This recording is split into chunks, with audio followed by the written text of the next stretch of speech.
ਵਾਹਿਗੁਰੂ ਜੀ ਕਾ ਖਾਲਸਾ ਵਾਹਿਗੁਰੂ ਜੀ ਕੀ ਫਤਿਹ अस्सलाम वालेकुम आदाब बर्ज मैं ਹਾਂ ਤੁਹਾਡੀ ਹੋਸਟ ਨੀਲਮ ਕੌਰ ਤੇ ਮੈਂ TV4 ਦੇ ਸਾਰੇ ਦਰਸ਼ਕਾਂ ਤੇ ਸਰੋਤਿਆਂ ਨੂੰ ਜੀ ਆਇਆਂ ਕਹਿੰਦੀ ਹਾਂ ਪ੍ਰੋਗਰਾਮ ਸੱਚਾ ਸੱਚ ਵਿੱਚ ਜਿਹੜੇ ਇਸ ਪ੍ਰੋਗਰਾਮ ਨਾਲ ਦੇਸ਼ਾਂ ਵਿਦੇਸ਼ਾਂ ਤੋਂ ਜੁੜ ਚੁੱਕੇ ਨੇ ਖਾਲਸਾ ਨੂੰ ਫੇਰ ਸੈਂਟਰ ਦੇ ਸੰਚਾਲਕ ਡਾਕਟਰ ਅਮਰਜੀਤ ਸਿੰਘ ਜੀ ਸਾਡੇ ਨਾਲ ਇਸ ਟਾਈਮ ਸਕਾਈਪ ਰਾਹੀਂ ਜੁੜ ਚੁੱਕੇ ਨੇ ਆਓ ਉਹਨਾਂ ਨਾਲ ਗੱਲਬਾਤ ਕਰਕੇ ਅੱਜ ਦੇ ਅਹਿਮ ਇਸ਼ੂਜ਼ ਉੱਪਰ ਉਹਨਾਂ ਤੋਂ ਉਹਨਾਂ ਦਾ ਤਬਸਰਾ ਜਾਣਦੇ ਹਾਂ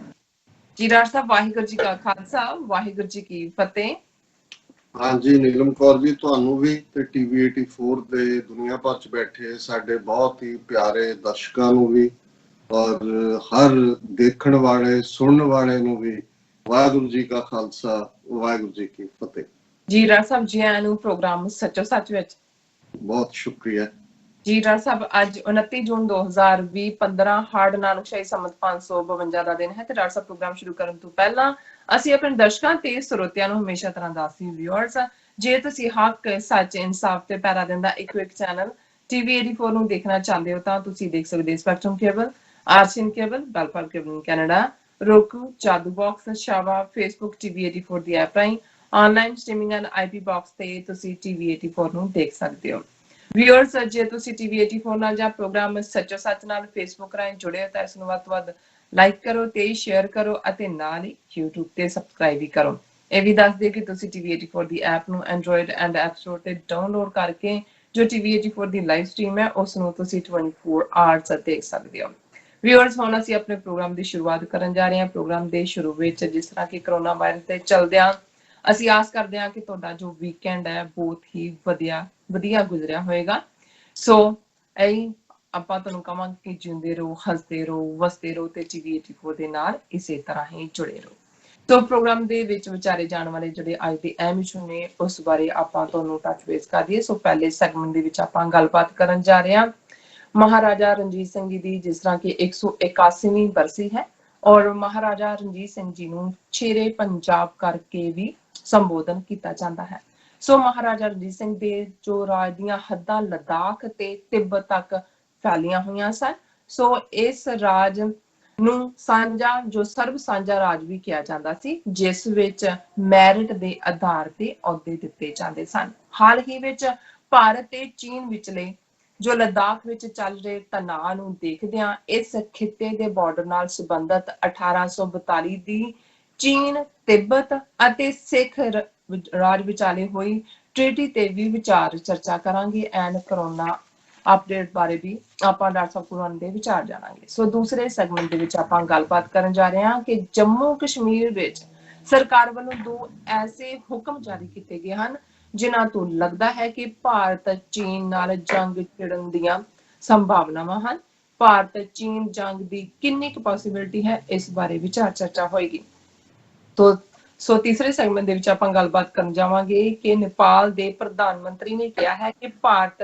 ਜੋ ਭਾਰਤੀ ਖੁਫੀਆ ਏਜੰਸੀਆਂ ਵੱਲੋਂ ਨੇਪਾਲ ਵਿੱਚ ਰਾਜ ਪਲਟਾ ਕੇ ਮੈਨੂੰ ਗੱਦੀ ਤੋਂ ਲਾਉਣ ਦੀਆਂ ਸਾਜ਼ਿਸ਼ਾਂ ਕੀਤੀਆਂ ਜਾ ਰਹੀਆਂ ਹਨ ਇਸ ਬਾਰੇ ਵੀ ਗੱਲਬਾਤ ਹੋਏਗੀ ਐਂਡ ਚੌਥੇ ਸੈਗਮੈਂਟ ਦੇ ਵਿੱਚ ਆਪਾਂ ਗੱਲਬਾਤ ਕਰਾਂਗੇ ਕਿ ਕਿਸ ਤਰ੍ਹਾਂ ਪਾਕਿਸਤਾਨ ਨੇ ਕਰਤਾਰਪੁਰ ਲਾਂਘਾ ਖੋਲਣ ਦੀ ਜੋ ਪੇਸ਼ਕਸ਼ ਕੀਤੀ ਹੈ ਔਰ ਭਾਰਤ ਨੇ ਇਸ ਨੂੰ ਠੁਕਰਾ ਦਿੱਤਾ ਹੈ ਇਸ ਬਾਰੇ ਗੱਲਬਾਤ ਹੋਏਗੀ ਐਂਡ ਪ੍ਰੋਗਰਾਮ ਦੇ ਐਂਡ ਦੇ ਵਿੱਚ ਆਪਾਂ ਗੱਲਬਾਤ ਕਰਾਂਗੇ ਰੂਹ ਦੀ ਖੁਰਾਕ ਕੁਰਬਾਨੀ ਚਾਰਾਂ ਦੀਆਂ ਸੋ ਅਸੀਂ ਚਾਹਾਂਗੇ ਕਿ ਤੁਸੀਂ ਸਾਡੇ ਨਾਲ ਇਸੇ ਤਰ੍ਹਾਂ ਹੀ ਬਣੇ ਰਹਿਣਾ ਦੇਖਣ ਸੁਣਨ ਲਈ ਤੁਹਾਡਾ ਸਭ ਦਾ ਬਹੁਤ ਬਹੁਤ ਸ਼ੁਕਰੀਆ ਜੀ ਡਾਕਟਰ ਸਾਹਿਬ ਇਹਨਾਂ ਸਾਰੇ ਮੁੱਦਿਆਂ ਬਾਰੇ ਆਪਾਂ ਤੁਹਾਡੇ ਵਿਚਾਰ ਜਾਣਨੇ ਚਾਹਾਂਗੇ ਸੋ ਕੀ ਕਹਿਣਾ ਚਾਹੋਗੇ ਦੇਖੋ ਅੱਜ 29 ਜੂਨ ਦਾ ਦਿਨ ਸਾਡੀਆਂ ਸਾਰੀਆਂ ਯਾਦਾਂ ਦਾ ਫੋਕਸ ਵੀ ਹੈ ਔਰ ਜਿਸ ਕਿਸਮ ਦੀਆਂ ਟ੍ਰਿਬਿਊਟਸ ਸੋਸ਼ਲ ਮੀਡੀਆ ਤੇ ਜਾਂ ਸਾਡੇ ਆਪਣੇ ਕੌਮੀ ਅਦਾਰਿਆਂ 'ਚ ਮਹਾਰਾਜਾ ਰਣਜੀਤ ਸਿੰਘ ਦੇ ਉਸ ਪੀਰੀਅਡ ਨੂੰ ਦਿੱਤੀਆਂ ਜਾ ਰਹੀਆਂ ਨੇ ਇਹ ਅਸਲ ਦੇ ਵਿੱਚ ਜਦੋਂ ਤੁਸੀਂ ਆਪਣੀ ਗੁਆਚੀ ਸੋਵਰਨਿਟੀ ਜਾਂ ਬਾਦਸ਼ਾਹ ਦੀ ਗੱਲ ਕਰਦੇ ਹੋ ਤੇ ਇਹ ਇਸ ਅਹਿਸਾਸ ਵੱਲ ਜ਼ਿਆਦਾ ਇਸ਼ਾਰਾ ਕਰਦਾ ਹੈ ਕਿ ਕਿਵੇਂ ਅੱਜ ਉਹ ਸਿੱਖ ਕੌਮ ਜਿਹਨੇ ਖਿੱਤੇ ਦਾ ਇਤਿਹਾਸ ਵੀ ਬਦਲਿਆ ਜਿਹਨੇ ਸੱਚ ਹੱਕ ਇਨਸਾਫ ਦੇ ਇਸ ਪੋਲੀਟੀਕਲ ਸੈਟਅਪ ਨੂੰ ਕਾਇਮ ਕਰਨ ਦੇ ਲਈ ਇੱਕ ਸਦੀ ਘੋੜਿਆਂ ਦੀਆਂ ਕਾਠੀਆਂ ਨੂੰ ਆਪਣਾ ਘਰ ਬਣਾਇਆ ਅੱਜ 21ਵੀਂ ਸਦੀ ਦੇ ਵਿੱਚ ਜਦੋਂ ਕਿ ਦੁਨੀਆ 'ਚ 193 ਦੇ ਕਰੀਬ ਮੁਲਕ ਯੂਨਾਈਟਿਡ ਨੇਸ਼ਨਸ ਦੇ ਮੈਂਬਰ ਨੇ ਔਰ ਕੁਝ ਜਿਹੜੇ ਨਹੀਂ ਵੀ ਮੈਂਬਰ ਐਜ਼ ਏ ਆਬਜ਼ਰਵਰ ਔਰ ਦੂਸਰੇ ਗਿਣਤੀ 214 215 ਤੱਕ ਪਹੁੰਚ ਜਾਂਦੀ ਹੈ पर 30 मिलियन सिख कौम जिस दी गुड़ती राज करेगा खालसा कि खालसा सॉवरन है, इस नाल हुई होए ਅਸੀਂ ਬੇਘਰੇ हैं। इसलिए इस मुद्दे ਦੇ ਉੱਤੇ ਹੋਰ ਵੀ ਸ਼ਿੱਦਤ ਦੇ ਨਾਲ ਡਿਸਕਸ ਕੀਤਾ ਜਾਂਦਾ ਹੈ ਔਰ ਇਹ ਭਾਵ ਔਰ ਖਾਸ ਤੌਰ ਤੇ ਜਦੋਂ ਕਿ ਅਸੀਂ ਦੇਖ ਰਹੇ ਹਾਂ ਕਿ ਤਿੱਬਤ, ਲਦਾਖ, ਅਕਸਾਈ ਚਿਨ, ਭਾਰਤ, ਚੀਨ ਇਹ ਲਫ਼ਜ਼ ਪਿਛਲੇ ਆਲਮੋਸਟ 3-4 ਹਫ਼ਤਿਆਂ ਤੋਂ ਮੀਡੀਆ ਦੀ ਜ਼ੀਨਤ ਬਣੇ ਹੋਏ ਨੇ ਤੇ ਫਿਰ ਇਸ ਵੱਲ ਹੋਰ ਵੀ ਧਿਆਨ ਜਾਂਦਾ ਔਰ ਇਸ ਕੰਟੈਕਸਟ 'ਚ ਸਾਰੇ ਮੀਡੀਆ ਦੇ ਵਿੱਚ 1842 ਦੀ ਉਸ ਟ੍ਰੀਟੀ ਦਾ ਜ਼ਿਕਰ ਵੀ ਹੋ ਰਿਹਾ, ਟ੍ਰਾਈਪਾਰਟਾਈਟ ਟ੍ਰੀਟੀ ਜਿਹੜੀ ਕਿ ਸਰਕਾਰੇ ਖਾਲਸਾ ਜੀਓ ਜਦੋਂ ਕਿ ਮਹਾਰਾਜਾ ਸ਼ੇਰ ਸਿੰਘ ਲਾਹੌਰ ਦੇ ਤਖਤ ਤੇ ਸਨ, ਲਾਮਾ ਆਫ ਤਿੱਬਤ ਔਰ ਚਾਈਨੀਜ਼ ਐਮਪਾਇਰ ਦੇ ਵਿਚਾਲੇ ਜਿਹੜੀ ਹੈ ਉਹ ਹੁੰਦੀ ਹੈ ਸਾਈਨ ਜਿਹਦੇ ਚ ਲਹਾਸਾ ਜਾਂ ਵੈਸਟਰਨ ਤਿੱਬਤ ਜਿਹਦੇ ਤੇ ਸਿੱਖ ਫੌਜ ਨੇ ਧਾਵਾ ਬੋਲਿਆ ਸੀ ਉਸ ਨੂੰ ਐਜ਼ ਏ ਬਫਰ ਜ਼ੋਨ ਮੰਨ ਲਿਆ ਜਾਂਦਾ ਹੈ ਔਰ ਲਦਾਖ ਰੀਜਨ ਦੇ ਉੱਤੇ ਸਿੱਖ ਰਾਜ ਦੀ ਸੋਵਰਨਿਟੀ ਬੰਨੀ ਜਾਂਦੀ ਹੈ। ਇਸ ਦਾ ਵੀ ਅਸੀਂ ਜ਼ਿਕਰ ਕਰਾਂਗੇ ਔਰ ਐਸਾ ਕੀ ਕਾਰਨ ਹੈ ਕਿ ਮਹਾਰਾਜਾ ਰਣਜੀਤ ਸਿੰਘ ਅੱਜ ਵੀ ਜਿੱਥੇ ਇੱਕ ਪਾਸੇ ਸਿੱਖਾਂ ਦੇ ਲਈ ਤਾਂ ਇੱਕ ਸੋਵਰਨਿਟੀ ਦਾ ਸਿੰਬਲ ਹੈ ਲੇਕਿਨ ਪੰਜਾਬ ਦੀ ਧਰਤੀ ਦੇ ਲੋਕ ਵੀ ਉਹਨਾਂ ਨੂੰ ਉਸੇ ਰਿਸਪੈਕਟ ਦੇ ਨਾਲ ਸਤਿਕਾਰ ਦੇ ਨਾਲ ਸ਼ੇਰੇ ਪੰਜਾਬ ਕਹਿ ਕੇ ਸੰਬੋਧਨ ਕਰਦੇ ਨੇ ਔਰ ਇਸ ਬਹਾਦਰ ਯੋਧੇ ਦਾ ਜਨਮ ਗੁਜਰਾਂਵਾਲਾ 'ਚ ਹੁੰਦਾ ਹੈ। ਜਨਰਲ ਹਰੀ ਸਿੰਘ ਨਲੂਆ ਔਰ ਉਹਨਾਂ ਦੇ ਜਿਹੜੇ ਬਾਕੀ ਵੀ ਉਸ ਵੇਲੇ ਦੇ ਕਾਮਯਾਬ ਜਨਰਲ ਨੇ ਉਹਨਾਂ ਦੀਆਂ ਵੀ ਜਿਹੜੀਆਂ ਨੇ ਸੀ ਹਰਫੀਆਂ ਔਰ ਕਹਾਣੀਆਂ ਔਰ ਉਹਨਾਂ ਦੇ ਉੱਤੇ ਕਵਿਤ, ਬੰਦ, ਛੰਦ ਕਹੇ ਜਾਂਦੇ ਨੇ। ਇਸ ਦਾ ਵੀ ਅਸੀਂ ਜ਼ਿਕਰ ਕਰਾਂਗੇ ਕਿ ਕਿਵੇਂ ਇੱਕ ਜਿਹੜੀ ਇੱਕ ਸਦੀ ਦੀ ਸਟਰਗਲ ਤੋਂ ਬਾਅਦ ਉੱਥੇ ਇੱਕ ਕਿਸ ਕਿਸਮ ਦਾ ਪਿਆਰ ਔਰ ਮੁਹੱਬਤ ਦਾ ਮਾਹੌਲ ਉਸ ਰਾਜ ਦੇ ਵਿੱਚ ਸਿਰਜਿਆ ਗਿਆ ਜਿਹਦੇ 'ਚ ਇਹੀ ਨਹੀਂ ਕਿ ਹਿੰਦੂ, ਸਿੱਖ, ਮੁਸਲਮਾਨ ਮਹਾਰਾਜਾ ਰਣਜੀਤ ਸਿੰਘ ਦੇ ਉਸ ਰਾਜ ਦੇ ਵਿੱਚ ਆਪਸ ਦੇ ਵਿੱਚ ਬੜੇ ਪਿਆਰ ਦੇ ਨਾਲ ਵਸੇ ਲੇਕਿਨ 50 ਤੋਂ ਜ਼ਿਆਦਾ ਯੂਰਪੀਅਨ, ਅਮਰੀਕਨ ਔਰ ਬਾਹਰਲੇ ਜਿਹੜੇ ਉਹਨਾਂ ਦੇ ਜਰਨੈਲ ਔਰ ਵੱਡੇ ਲੋਕ ਸਨ ਉਹਨਾਂ ਨੇ ਵੀ ਆ ਕੇ ਉਸ ਲਾਹੌਰ ਦਰਬਾਰ ਦੇ ਵਿੱਚ ਮੁਲਾਜ਼ਮਤ ਕੀਤੀ ਔਰ ਜਿਸ ਪ੍ਰਥਾਏ ਮੈਂ ਸਮਝ ਲਿਆ ਸੀ ਜ਼ਿਕਰ ਕਰਾਂਗੇ ਕਿ ਸ਼ਾਹ ਮੁਹੰਮਦ ਜਿਨ੍ਹਾਂ ਨੇ ਜੰਗ ਹਿੰਦ ਪੰਜਾਬ ਜਿਸ ਦਾ ਟਾਈਟਲ ਸੀ ਜਿਹੜੀ 1846 ਦੇ ਵਿੱਚ ਪਹਿਲੀ ਜੰਗ ਅੰਗਰੇਜ਼ਾਂ ਔਰ ਉਸ ਵੇਲੇ ਦੇ ਪੰਜਾਬ ਦੀਆਂ ਫੌਜਾਂ ਦੇ ਵਿਚਾਲੇ ਹੁੰਦੀ ਹੈ, ਸਿੱਖ ਰਾਜ ਦੀਆਂ ਫੌਜਾਂ ਵਿਚਾਲੇ ਉਸ ਤੇ ਆਧਾਰਿਤ ਉਹਨਾਂ ਨੇ ਜੰਗ ਹਿੰਦ ਪੰਜਾਬ ਦਾ ਕਿੱਸਾ ਕਿਹਾ। ਬਡਾਲੇ ਦੇ ਰਹਿਣ ਵਾਲੇ ਡਿਸਟ੍ਰਿਕਟ ਅੰਮ੍ਰਿਤਸਰ ਦੇ ਉਹ ਸਨ ਜਿਸ ਨੂੰ ਬਾਅਦ ਦੇ ਵਿੱਚ ਉਹਦਾ ਜ਼ਿਆਦਾ ਮਸ਼ਹੂਰ ਨਾਂ ਜੰਗਨਾਮਾ ਸਿੰਘਾਂ ਫਰੰਗੀਆਂ ਕਰਕੇ ਹੋਇਆ, ਉਹਦਾ ਵੀ ਮੈਂ ਮੈਂਸ਼ਨ ਕਰਾਂਗਾ। ਪਰ ਮੈਂ ਇਸ ਸਾਰੇ ਟੌਪਿਕ ਵੱਲ ਜਾਣ ਤੋਂ ਪਹਿਲਾਂ ਜਿਹੜਾ ਇਸ ਗੱਲ ਦੇ ਉੱਤੇ ਅਫਸੋਸ ਦਾ ਇਜ਼ਹਾਰ ਕਰਦੇ ਜਿਵੇਂ ਦੁਸ਼ਮਣ ਬਾਤ ਕਰੇ ਅਨਹੋਣੀ ਔਰ ਜਦੋਂ ਦੁਸ਼ਮਣ ਬ੍ਰਾਹਮਣਵਾਦ ਦੀ ਸ਼ਕਲ ਦੇ ਵਿੱਚ ਹੋਏ ਤੇ ਫਿਰ ਕੋਈ ਭੁਲੇਖਾ ਨਹੀਂ ਹੋਣਾ ਚਾਹੀਦਾ ਉਹ ਕਿਸ ਹੱਦ ਤੱਕ ਜਾ ਸਕਦੇ ਨੇ। ਜਦੋਂ ਇਹ ਅਸੀਂ ਪ੍ਰੋਗਰਾਮ ਕਰ ਰਹੇ ਹਾਂ ਭਾਰਤ ਦਾ ਹੀ ਸਪਾਂਸਰਡ ਇੱਕ ਗਰੁੱਪ ਹੈ ਬਲੋਚਿਸਤਾਨ ਦੇ ਵਿੱਚ, ਬਲੋਚਿਸਤਾਨ ਨੈਸ਼ਨਲ ਆਰਮੀ ਜਿਹਨੂੰ BLA ਕਿਹਾ ਜਾਂਦਾ ਹੈ। ਅਮਰੀਕਾ ਨੇ ਵੀ ਉਸ ਨੂੰ ਦਹਿਸ਼ਤਗਰਦ ਆਰਗੇਨਾਈਜੇਸ਼ਨ ਜਾਂ ਗਰੁੱਪ ਐਲਾਨਿਆ ਹੋਇਆ ਔਰ ਭਾਰਤ ਨੇ ਉਹਨਾਂ ਦੇ BLA ਦੇ ਜਿਹੜੇ ਨੁਮਾਇੰਦੇ ਬਾਹਰ ਵੀ ਉਹ ਪੋਲੀਟੀਕਲ ਫਰੰਟ ਦੇ ਨਾਂ ਥੱਲੇ ਉਹ ਆਜ਼ਾਦ ਬਲੋਚਿਸਤਾਨ ਦੇ ਨਾਂ ਥੱਲੇ ਪਾਕਿਸਤਾਨ ਨੂੰ ਭੰਡਣ ਦਾ ਕੰਮ ਕਰਦੇ ਨੇ। ਇਸ ਵੇਲੇ ਜਦੋਂ ਕਿ ਪਾਕਿਸਤਾਨ ਨੇ ਬੜਾ ਬੈਲੈਂਸਡ ਸਟੈਂਸ ਰੱਖਿਆ ਹੋਇਆ ਹੈ ਚੀਨ ਔਰ ਭਾਰਤ ਦੇ ਕਲੈਸ਼ ਦੇ ਵਿਚਾਲੇ, ਕੋਈ ਤੁਹਾਨੂੰ ਉਹਨਾਂ ਦੇ ਮੀਡੀਆ 'ਚ ਜਾਂ ਈਵਨ ਪੋਲੀਟੀਕਲ ਲੋਕਾਂ ਵੱਲੋਂ ਕੋਈ ਭੜਕਾਟ ਵਾਲਾ ਬਿਆਨ ਨਹੀਂ ਦੇਖਣ ਜਾਂ ਪੜ੍ਹਨ ਦੇ ਵਿੱਚ ਆਇਆ। ਇਸ ਦੇ ਉਲਟ ਰਾਦਰ ਪਾਕਿਸਤਾਨ ਦੇ ਫੋਰਨ ਮਿਨਿਸਟਰ ਜਿਹੜੇ ਨੇ ਉਹਨਾਂ ਨੇ ਆਫਰ ਕੀਤਾ ਔਰ ਅੱਜ 29 ਜੂਨ ਦਾ ਦਿਨ ਹੈ ਔਰ ਉਹਨਾਂ ਦੀ ਆਫਰ ਬੜੀ ਅਹਿਮੀਅਤ ਵਾਲੀ ਹੈ ਜਿਹੜਾ ਸਿੱਖ ਕੌਮ ਲਈ ਵੀ ਜੈਸਚਰ ਸੀ, ਭਾਰਤ ਲਈ ਵੀ। ਉਹਨਾਂ ਨੇ ਕਿਹਾ ਕਿ ਜੇ 29 ਜੂਨ ਤੋਂ ਤੁਸੀਂ ਕਿਉਂਕਿ ਮਹਾਰਾਜਾ ਰਣਜੀਤ ਸਿੰਘ ਦੀ ਬਰਸੀ ਹੈ 181ਵੀਂ ਤੇ ਅਸੀਂ ਕਰਤਾਰਪੁਰ ਸਾਹਿਬ ਦਾ ਕੋਰੀਡੋਰ ਖੋਲਣ ਲਈ ਤਿਆਰ ਹੈ ਜਿਹੜੀਆਂ ਨੈਸੈਸਰੀ ਪ੍ਰੀਕਾਸ਼ਨਸ ਲੈ ਕੇ ਔਰ ਤੁਸੀਂ ਜਿਹੜਾ ਇਸ ਦੇ ਉੱਤੇ ਗੌਰ ਕਰੋ ਜਿਹਨੂੰ ਕਿ ਭਾਰਤ ਸਰਕਾਰ ਨੇ ਠੁਕਰਾਇਆ। ਅਸੀਂ ਅਖੀਰਲੇ ਸੈਗਮੈਂਟ ਦੇ ਵਿੱਚ ਹੋਰ ਵੇਰਵੇ ਨਾਲ ਗੱਲ ਕਰਾਂਗੇ ਪਰ ਇਸ ਕੋਈ ਸ਼ੱਕ ਨਹੀਂ ਕਿ ਇੱਕ ਪਾਸੇ ਗੁੱਡਵਿਲ ਜੈਸਚਰ ਦੀ ਗੱਲ ਹੈ ਔਰ ਪਾਕਿਸਤਾਨ ਦੀ ਫੋਰਨ ਐਕਸਚੇਂਜ ਦਾ ਜਿਹੜਾ ਮੇਜਰ ਸੈਂਟਰ ਕਰਾਚੀ ਦੇ ਵਿੱਚ ਹੈ, ਉਸ ਦੇ ਉੱਤੇ ਅੱਜ ਇਹ BLA ਨਾਂ ਦੀ ਦਹਿਸ਼ਤਗਰਦ ਜਥੇਬੰਦੀ, ਇਹਨੂੰ ਇੰਡੀਅਨ ਇੰਟੈਲੀਜੈਂਸ ਦਾ ਹੀ ਅਟੈਕ ਕਿਹਾ ਜਾਏ, ਉਹਨਾਂ ਦੇ 4 ਦਹਿਸ਼ਤਗਰਦਾਂ ਨੇ ਜਿਹੜਾ ਅਟੈਕ ਕੀਤਾ ਔਰ ਕਿਵੇਂ ਉਹਨਾਂ ਨੇ ਗ੍ਰਨੇਡ ਔਰ AK-47 ਔਰ ਹੋਰ ਸਾਰਾ ਅਸਲਾ ਇਸਤੇਮਾਲ ਕੀਤਾ ਔਰ 7 ਬੇਗੁਨਾਹ ਜਿਨ੍ਹਾਂ ਦੇ ਵਿੱਚ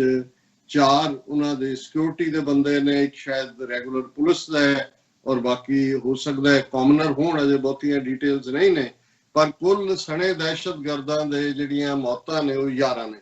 ਸੋ ਇਹ ਜਿਵੇਂ ਆ ਰਿਹਾ, ਉਹਨਾਂ ਦੇ IG ਪੁਲਿਸ ਨੇ ਬਰੀਫ ਕੀਤਾ ਵੀ ਉਹਨਾਂ ਦੀ ਇੰਟੈਂਟ ਅੰਦਰ ਵੜ ਕੇ ਜਿਹੜਾ ਉਹ ਹੌਸਟੇਜ ਲੈਣ ਦੀ ਸੀ, ਉਹਨਾਂ ਨੂੰ ਹੌਸਟੇਜ ਬਣਾ ਕੇ ਫਿਰ ਆਪਣੀਆਂ ਮੰਗਾਂ ਮਨਵਾਉਣ ਦੀ ਹੋ ਸਕਦੀ ਹੈ, ਉਹ ਪਾਰਕਿੰਗ ਲਾਟ ਰਾਹੀਂ ਜਿਹੜੇ ਵੜੇ। ਲੇਕਿਨ ਮੈਂ ਸਮਝਦਾ ਹਾਂ ਵੀ ਪਾਕਿਸਤਾਨ ਦੇ ਵਿੱਚ ਕਈ ਵਰ੍ਹਿਆਂ ਦੀ ਦਹਿਸ਼ਤਗਰਦੀ, ਜਿਸ ਨੂੰ ਭਾਰਤੀ ਏਜੰਸੀਆਂ ਵੀ ਔਰ ਹੋਰ ਵੀ ਇਨਵੋਲਵ ਨੇ ਦੁਨੀਆ ਦੇ ਵਿੱਚ, ਜਿਨ੍ਹਾਂ ਦੇ ਇੰਟਰਸਟ ਭਾਰਤ ਦੇ ਨਾਲ ਜੁੜੇ ਹੋਏ ਨੇ, ਔਰ ਇਸ ਸਾਰੇ ਨੇ ਪਾਕਿਸਤਾਨ ਦੀ ਫੌਜ ਨੂੰ ਵੀ, ਪੁਲਿਸ ਨੂੰ ਵੀ, ਉਹ ਸੂਬਿਆਂ ਦੀ ਪੁਲਿਸ ਵੀ ਹੋਏ, ਉਹਨੂੰ ਕਾਫੀ ਟਫ ਕੀਤਾ ਹੈ। ਸੋ ਉਹਨਾਂ ਨੂੰ ਚੈਲੰਜ ਕੀਤਾ ਗਿਆ ਔਰ ਉਹ ਮਾਰੇ ਵੀ ਗਏ, ਔਰ ਜਿਵੇਂ ਉਹ ਹੌਸਟੇਜ ਲੈ ਕੇ ਜਾਂ ਹੋਰ ਵੱਡਾ ਨੁਕਸਾਨ ਕਰਨ ਦਾ ਉਹਨਾਂ ਦਾ ਇਰਾਦਾ ਹੋਏਗਾ, ਉਹਦੇ 'ਚ ਉਹ ਸਫਲ ਨਹੀਂ ਹੋਏ। ਔਰ ਜ਼ਾਹਰ ਹੈ ਕਿ ਇਹ ਜਦੋਂ ਤੁਸੀਂ ਇਸ ਕਿਸਮ ਦਾ ਟਾਰਗੇਟ ਦੇਖਦੇ ਹੋ, ਫੋਰਨ ਐਕਸਚੇਂਜ ਜਿਹੜਾ ਉਹਨਾਂ ਦੀ ਬੇਸਿਕਲੀ ਜਿਹੜੀ ਹੈ ਉਹਨਾਂ ਦੀ ਪਾਕਿਸਤਾਨ ਸਟਾਕ ਐਕਸਚੇਂਜ, ਨਾਟ ਫੋਰਨ ਐਕਸਚੇਂਜ, ਸਟਾਕ ਐਕਸਚੇਂਜ, ਕਿਉਂਕਿ ਸਟਾਕ ਐਕਸਚੇਂਜ ਜਿਵੇਂ ਹੀ ਹੈ ਜਿਵੇਂ ਸਾਡੇ ਨਿਊਯਾਰਕ ਦੇ ਵਿੱਚ ਅਸੀਂ ਵਾਲ ਸਟਰੀਟ ਕਹਿੰਦੇ ਹੈ, ਜਾਂ ਬੰਬੇ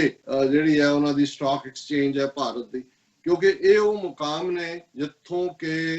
ਕਿਸੇ ਵੀ ਮੁਲਕ ਦੀ ਸਟੇਬਿਲਿਟੀ ਉਸ ਦੀ ਇਕਨੋਮੀ ਨਾਲ ਜੁੜੀ ਹੁੰਦੀ ਹੈ। ਔਰ ਤੰਗ ਦਸਤੀਆਂ ਦੇ ਬਾਵਜੂਦ ਪਾਕਿਸਤਾਨ ਦੇ ਵਿੱਚ ਜਦੋਂ ਉਹਨਾਂ ਨੇ ਰਾਹਤ ਪੈਕੇਜ ਵੀ ਜਿਹੜਾ ਉਸ ਆਪਣੀਆਂ ਸਕੀਮ ਦੇ ਤਹਿਤ ਦਿੱਤਾ ਹੈ, ਔਰ ਇਸ ਦੇ ਬਾਵਜੂਦ ਕਿ ਕਰੋਨਾ ਹੈ ਔਰ ਬਾਕੀ ਚੈਲੰਜਸ ਨੇ, ਲੇਕਿਨ ਫਿਰ ਵੀ ਜਿਹੜਾ ਇਨੀਸ਼ੀਅਲ ਜਦੋਂ ਇਮਰਾਨ ਖਾਨ ਉਹਨਾਂ ਨੇ ਆਪਣਾ ਅਹੁਦਾ ਸੰਭਾਲਿਆ, ਜਿਸ ਕਿਸਮ ਦੀ ਬਦਤਰ ਹਾਲਤ ਸੀ, ਉਸ ਸਾਰੇ ਤੋਂ ਇਹ ਲੱਗਦਾ ਸੀ ਕਿ ਭਾਈ ਇਹ ਸਾਰੇ ਕ੍ਰਾਈਸਿਸ ਦੇ ਓਵਰ ਹੋਣ ਤੋਂ ਬਾਅਦ ਹੋਰ ਵੀ ਇੰਪਰੂਵਮੈਂਟ ਵੱਲ ਜਾਏਗਾ। ਸੋ ਇਹ ਜਦੋਂ ਇਸ ਕਿਸਮ ਦੇ ਨਿਸ਼ਾਨੇ ਨੂੰ ਸਟਾਕ ਐਕਸਚੇਂਜ ਨੂੰ ਟਾਰਗੇਟ ਕੀਤਾ ਗਿਆ, ਤੇ ਮੈਸੇਜ ਭਾਰਤੀ ਏਜੰਸੀਆਂ ਇਹੀ ਦੇਣਾ ਚਾਹੁੰਦੀਆਂ ਕਿ ਜੀ ਦੇਖੋ ਉਹਨਾਂ ਦੀ ਤਾਂ ਇੰਨੀ ਜਿਹੜੀ ਬੜੀ ਅਹਿਮ ਥਾਂ ਹੈ ਉਹ ਵੀ ਸੇਫ ਨਹੀਂ ਹੈ ਔਰ ਦਹਿਸ਼ਤਗਰਦੀ ਹੈ। ਸੋ ਅਸੀਂ ਇਸ ਵਾਕਿਆ ਨੂੰ ਕੰਡੈਮ ਕਰਦੇ ਔਰ ਜਿਹੜੇ ਬੇਗੁਨਾਹ ਮਾਰੇ ਗਏ ਨੇ ਔਰ ਖਾਸ ਤੌਰ ਤੇ ਉਹਨਾਂ ਦੇ ਪੁਲਿਸ ਔਰ ਸਿਕਿਉਰਿਟੀ ਦਸਤੇ ਜਿਨ੍ਹਾਂ ਨੇ ਬਹਾਦਰੀ ਦੇ ਨਾਲ ਮੁਕਾਬਲਾ ਕੀਤਾ, ਉਹਨਾਂ ਨੂੰ ਅਸੀਂ ਆਪਣੀ ਸ਼ਰਧਾ ਦੇ ਫੁੱਲ ਵੀ ਭੇਟ ਕਰਦੇ। ਹੁਣ ਜ਼ਾਹਰ ਹੈ ਕਿ ਵੀ ਅੱਜ ਜਦੋਂ ਅਸੀਂ ਉਸ ਯੁੱਗ ਚੋਂ ਗੁਜ਼ਰ ਰਹੇ ਹਾਂ, ਬਹੁਤ ਕੁਝ 181 ਸਾਲ ਪਹਿਲਾਂ ਅੱਜ ਦੇ ਦਿਨ 29 ਜੂਨ 1839 ਨੂੰ ਸ਼ੇਰੇ ਪੰਜਾਬ ਜਿਹੜਾ ਟਾਈਟਲ ਕੋਈ ਭਾਰਤ ਰਤਨ ਜਾਂ ਦੂਸਰਿਆਂ ਵਾਂਗ ਕੋਈ ਵੇਲੇ ਦੇ ਹਾਕਮਾਂ ਨੇ ਨਹੀਂ ਸੀ ਦਿੱਤਾ, ਇਹ ਉਹ ਟਾਈਟਲ ਹੈ ਜਿਹੜੇ ਲੋਕ ਪਿਆਰ ਦੇ ਨਾਲ ਸੰਬੋਧਨ ਕਰਦੇ ਸਨ। ਔਰ ਇਸੇ ਤਰ੍ਹਾਂ ਜਿਹੜਾ ਮਹਾਰਾਜਾ ਦਾ ਟਾਈਟਲ ਵੀ ਹੈ, ਬੇਸ਼ੱਕ ਜਦੋਂ ਅਸੀਂ ਸਿੱਖ ਸਿਧਾਂਤ ਦੇ ਨੁਕਤੇ ਤੋਂ ਗੱਲ ਕਰਦੇ ਇਸ ਕਿਸਮ ਦੇ ਰਾਜਿਆਂ ਜਾਂ ਮਹਾਰਾਜਗੀਆਂ ਦਾ ਕੋਈ ਕਨਸੈਪਟ ਨਹੀਂ ਹੈ, ਇਸ ਲਈ ਸਿੱਖ ਰਣਜੀਤ ਸਿੰਘ ਹੋਰਾਂ ਨੂੰ ਸਿੰਘ ਸਾਹਿਬ ਕਹਿ ਕੇ ਐਡਰੈਸ ਕਰਦੇ ਸੀ। ਲੇਕਿਨ ਕਿਉਂਕਿ ਪ੍ਰੋਪਰ ਲਾਹੌਰ ਜਿਹੜਾ 1799 ਚ ਫਤਿਹ ਕਰਨ ਤੋਂ ਬਾਅਦ ਜਿਹੜਾ ਉਹਨਾਂ ਨੇ ਭੰਗੀ ਸਰਦਾਰਾਂ ਤੋਂ ਫਤਿਹ ਕੀਤਾ, ਕਿਉਂਕਿ ਲਗਭਗ 30 ਸਾਲ ਜਿਹੜੇ ਨੇ 1762 ਤੋਂ ਲੈ ਕੇ 3 ਗੁੱਜਰ ਸਿੰਘ, ਲਹਿਣਾ ਸਿੰਘ ਔਰ ਇੱਕ ਹੋਰ ਸੋਭਾ ਸਿੰਘ, ਇਹ ਤਿੰਨਾਂ ਦੇ ਕੋਲ ਲਾਹੌਰ ਇਹਨਾਂ ਦੇ ਕਬਜ਼ੇ 'ਚ ਸੀ। ਔਰ ਇਹ ਸਾਰੇ ਚੋਰ ਲਾਹੌਰ ਦੇ ਵਾਸੀਆਂ ਨੇ ਖੁਦ ਇਨਵਾਈਟ ਕੀਤਾ। ਰਣਜੀਤ ਸਿੰਘ ਆਪਣੀ ਤੀਸਰੀ ਜਨਰੇਸ਼ਨ ਦੇ ਵਿੱਚ ਮਿਸਲਦਾਰ ਸਨ। ਉਹਨਾਂ ਦੇ ਦਾਦਾ ਚੜਤ ਸਿੰਘ ਸ਼ੁਕਰ ਚੱਕੀਆ ਜਿਹਨਾਂ ਨੂੰ ਕਿਹਾ ਜਾਂਦਾ, ਉਹਨਾਂ ਨੇ ਸ਼ੁਕਰ ਚੱਕੀਆ ਮਿਸਲ ਕਾਇਮ ਕੀਤੀ ਜਿਹਦਾ ਹੈਡਕੁਆਟਰ ਗੁਜਰਾਂਵਾਲਾ ਸੀ। ਔਰ ਫਿਰ ਚੜਤ ਸਿੰਘ ਦਾ ਬੇਟਾ ਮਹਾਨ ਸਿੰਘ ਜਿਹੜਾ ਬੜਾ ਬਹਾਦਰ ਯੋਧਾ ਸੀ ਔਰ ਬੜੀ ਯੰਗ ਉਮਰ ਦੇ ਵਿੱਚ 29 ਸਾਲ ਦੀ ਉਮਰ 'ਚ ਹੀ ਉਹਨਾਂ ਦੀ ਜੰਗ ਦੇ ਮੈਦਾਨ ਦੇ ਵਿੱਚ ਹੀ ਮੌਤ ਹੋਈ। ਔਰ ਮਹਾਰਾਜਾ ਰਣਜੀਤ ਸਿੰਘ ਉਦੋਂ ਸ਼ਾਇਦ 12 ਜਾਂ 13 ਸਾਲ ਦੇ ਸਨ। ਸੋ ਬਹੁਤ ਯੰਗ ਉਮਰ ਦੇ ਵਿੱਚ ਉਹ ਆਪਣੀ ਮਿਸਲ ਦੇ ਮੁਖੀ ਬਣੇ। ਇਹਦੇ ਬਾਵਜੂਦ ਕਿ ਉਹ ਕੱਦ ਦੇ ਛੋਟੇ ਔਰ ਬਚਪਨ 'ਚ ਚੇਚਕ ਹੋਣ ਦੀ ਵਜ੍ਹਾ ਕਰਕੇ ਉਹਨਾਂ ਦੇ ਚਿਹਰੇ ਦੇ ਉੱਤੇ ਵੀ ਜਿਹੜਾ ਹੈ ਉਹ ਚੇਚਕ ਦੇ ਦਾਗ ਸਨ ਔਰ ਉਹਨਾਂ ਦੀ ਇੱਕ ਅੱਖ ਦੀ ਰੋਸ਼ਨੀ ਚਲੀ ਗਈ ਸੀ। ਸੋ ਜਿਹੜੀ ਦੂਸਰੀ ਉਹਨਾਂ ਦੀ ਅੱਖ ਸੀ, ਬਹੁਤ ਵੱਡੀ ਅੱਖ, ਜਿਹਨੂੰ ਜਦੋਂ ਤੁਸੀਂ ਬ੍ਰਿਟਿਸ਼ਰਸ ਦਾ ਜਾਂ ਜਰਮਨ ਜਾਂ ਜਿਹਨਾਂ ਨੇ ਵਿਜ਼ਿਟ ਕੀਤਾ ਹੈ ਦੇਖੋ, ਤੇ ਉਹ ਕਹਿੰਦੇ ਨੇ ਕਿ ਵੀ ਉਹ ਲਾਈਕ ਸਰਚ ਲਾਈਟ ਸੀ। ਜਦੋਂ ਤੁਸੀਂ ਮਹਾਰਾਜਾ ਦੇ ਸਾਹਮਣੇ ਬੈਠੋ ਤੇ ਉਹ ਤੁਹਾਨੂੰ ਬਹੁਤ ਜਲਦੀ ਜਿਹੜਾ ਹੈ ਉਹ ਮਾਪ ਲੈਂਦਾ ਸੀ ਵੀ ਤੁਸੀਂ ਕੀ ਹੋ। ਸੋ ਇਹ ਉਹਨਾਂ ਦੀ, ਔਰ ਬੇਸ਼ੱਕ ਬਹੁਤ ਜਲਦੀ ਜਿਹੜਾ ਹੈ ਉਹ ਮਿਸਲਦਾਰ ਬਣਨ ਕਰਕੇ ਉਹਨਾਂ ਦੀ ਐਜੂਕੇਸ਼ਨ ਵੀ ਜਿੰਨੀ ਇੱਕ ਹੋਮਲੀ ਹੁੰਦੀ ਹੈ ਜਾਂ ਗੁਰਮੁਖੀ ਪੰਜਾਬੀ ਇਸ ਤੋਂ ਇਲਾਵਾ ਕੋਈ ਨਹੀਂ ਹੋਈ, ਲੇਕਿਨ ਉਹ ਆਪਣੇ ਵੇਲੇ ਦੇ ਇੱਕ ਬਹੁਤ ਬਹਾਦਰ ਔਰ ਚੰਗੇ ਘੋੜਸਵਾਰ, ਜੰਗ ਦੇ ਮੈਦਾਨ 'ਚ ਲੀਡਿੰਗ ਫਰੋਮ ਦਾ ਫਰੰਟ, ਔਰ ਕਦੇ ਵੀ ਕੋਈ ਐਸਾ ਮੌਕਾ ਉਹਨਾਂ ਦੀ ਜ਼ਿੰਦਗੀ 'ਚ ਨਹੀਂ ਆਇਆ, ਹਾਲਾਂ ਉਹਨਾਂ ਦਾ ਮੁਕਾਬਲਾ ਨੈਪੋਲੀਅਨ ਬੋਨਾਪਾਰਟ ਨਾਲ ਵੀ ਕੀਤਾ ਜਾਂਦਾ ਹੈ। ਟੀਪੂ ਸੁਲਤਾਨ ਜਿਹੜਾ ਲਗਭਗ ਉਸੇ ਪੀਰੀਅਡ ਦੇ ਵਿੱਚ, ਹਿਸਟਰੀ ਦੀਆਂ ਬਹੁਤ ਸਾਰੀਆਂ ਜੇ ਨੇ, ਜਦੋਂ ਟੀਪੂ ਸੁਲਤਾਨ ਜਿਹੜਾ ਦੱਖਣ ਦੇ ਵਿੱਚ ਵੰਗਾਰ ਰਿਹਾ ਸੀ ਅੰਗਰੇਜ਼ਾਂ ਨੂੰ, ਉਸ ਪੀਰੀਅਡ 'ਚ ਮਹਾਰਾਜਾ ਰਣਜੀਤ ਸਿੰਘ ਲਗਭਗ 18 ਸਾਲ ਦੀ ਉਮਰ ਦੇ ਵਿੱਚ ਲਾਹੌਰ ਦੇ ਤਖਤ ਦੇ ਉੱਤੇ ਬੈਠਦੇ, ਔਰ ਜੇ ਇਹਨਾਂ ਦਾ ਆਪਸ ਦੇ ਵਿੱਚ ਸੰਪਰਕ ਹੁੰਦਾ, ਟੀਪੂ ਸੁਲਤਾਨ ਦੀ ਕੁਝ ਹੋਰ ਉਮਰ ਹੁੰਦੀ, ਔਰ ਫਿਰ ਇੱਕ ਸਾਊਥ ਦੇ ਵਿੱਚ ਯੋਧਾ ਹੈ, ਕਹਿੰਦਾ ਕੀ ਇਤਿਹਾਸ ਹੁੰਦਾ, ਫਰੰਗੀ ਕਦੇ ਵੀ ਸ਼ਾਇਦ ਨੇੜੇ ਨਾ ਲੱਗ ਸਕਦੇ। ਬਹੁਤ ਸਾਰੀਆਂ ਜੇ ਨੇ, ਪਰ ਇਹਦੇ ਵਿੱਚ ਕੋਈ ਸ਼ੱਕ ਨਹੀਂ ਹੈ ਕਿ ਮਹਾਰਾਜਾ ਰਣਜੀਤ ਸਿੰਘ ਨੇ ਬੇਸ਼ੱਕ ਇੰਨਾ ਵੱਡਾ ਰਾਜ ਭਾਗ ਜਿਹੜਾ 1.5 ਲੱਖ ਮੁਰੱਬਾ ਮੀਲ ਜਿਹੜੀ ਸਲਤਨਤ ਸੀ, ਜਿਸ ਤੇ ਉਹਨੇ 40 ਸਾਲ ਰਾਜ ਕੀਤਾ, ਔਰ ਇਹ ਜਿਹੜੇ ਰਾਜ ਦੀਆਂ ਹੱਦਾਂ ਇਧਰ ਜਦੋਂ ਅਸੀਂ ਵੈਸਟ ਵੱਲ ਦੇਖਦੇ ਹਾਂ ਲਾਹੌਰ ਤੋਂ, ਤੇ ਦਰਾ ਖੈਬਰ ਜਮਰੌਦ ਦਾ ਕਿਲਾ ਜਿਹੜਾ ਅੱਜ ਵੀ ਪਾਕਿਸਤਾਨੀ ਫੌਜ ਦਾ ਇੱਕ ਵੱਡਾ ਐਸੈਟ ਹੈ, ਔਰ ਉਹੀ ਬਾਰਡਰ ਹੈ ਪਾਕਿਸਤਾਨ ਦਾ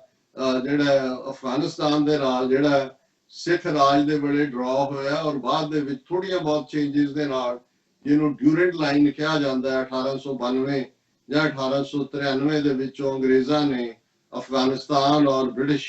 ਇਹ ਸੂਬਾ ਜਿਹਦਾ ਉਦੋਂ ਨਾਂ ਨਾਰਥ ਵੈਸਟ ਫਰੰਟੀਅਰ ਪ੍ਰੋਵਿੰਸ ਉਹਨਾਂ ਨੇ ਰੱਖਿਆ, ਲੰਬਾ ਵਕਤ ਰਿਹਾ,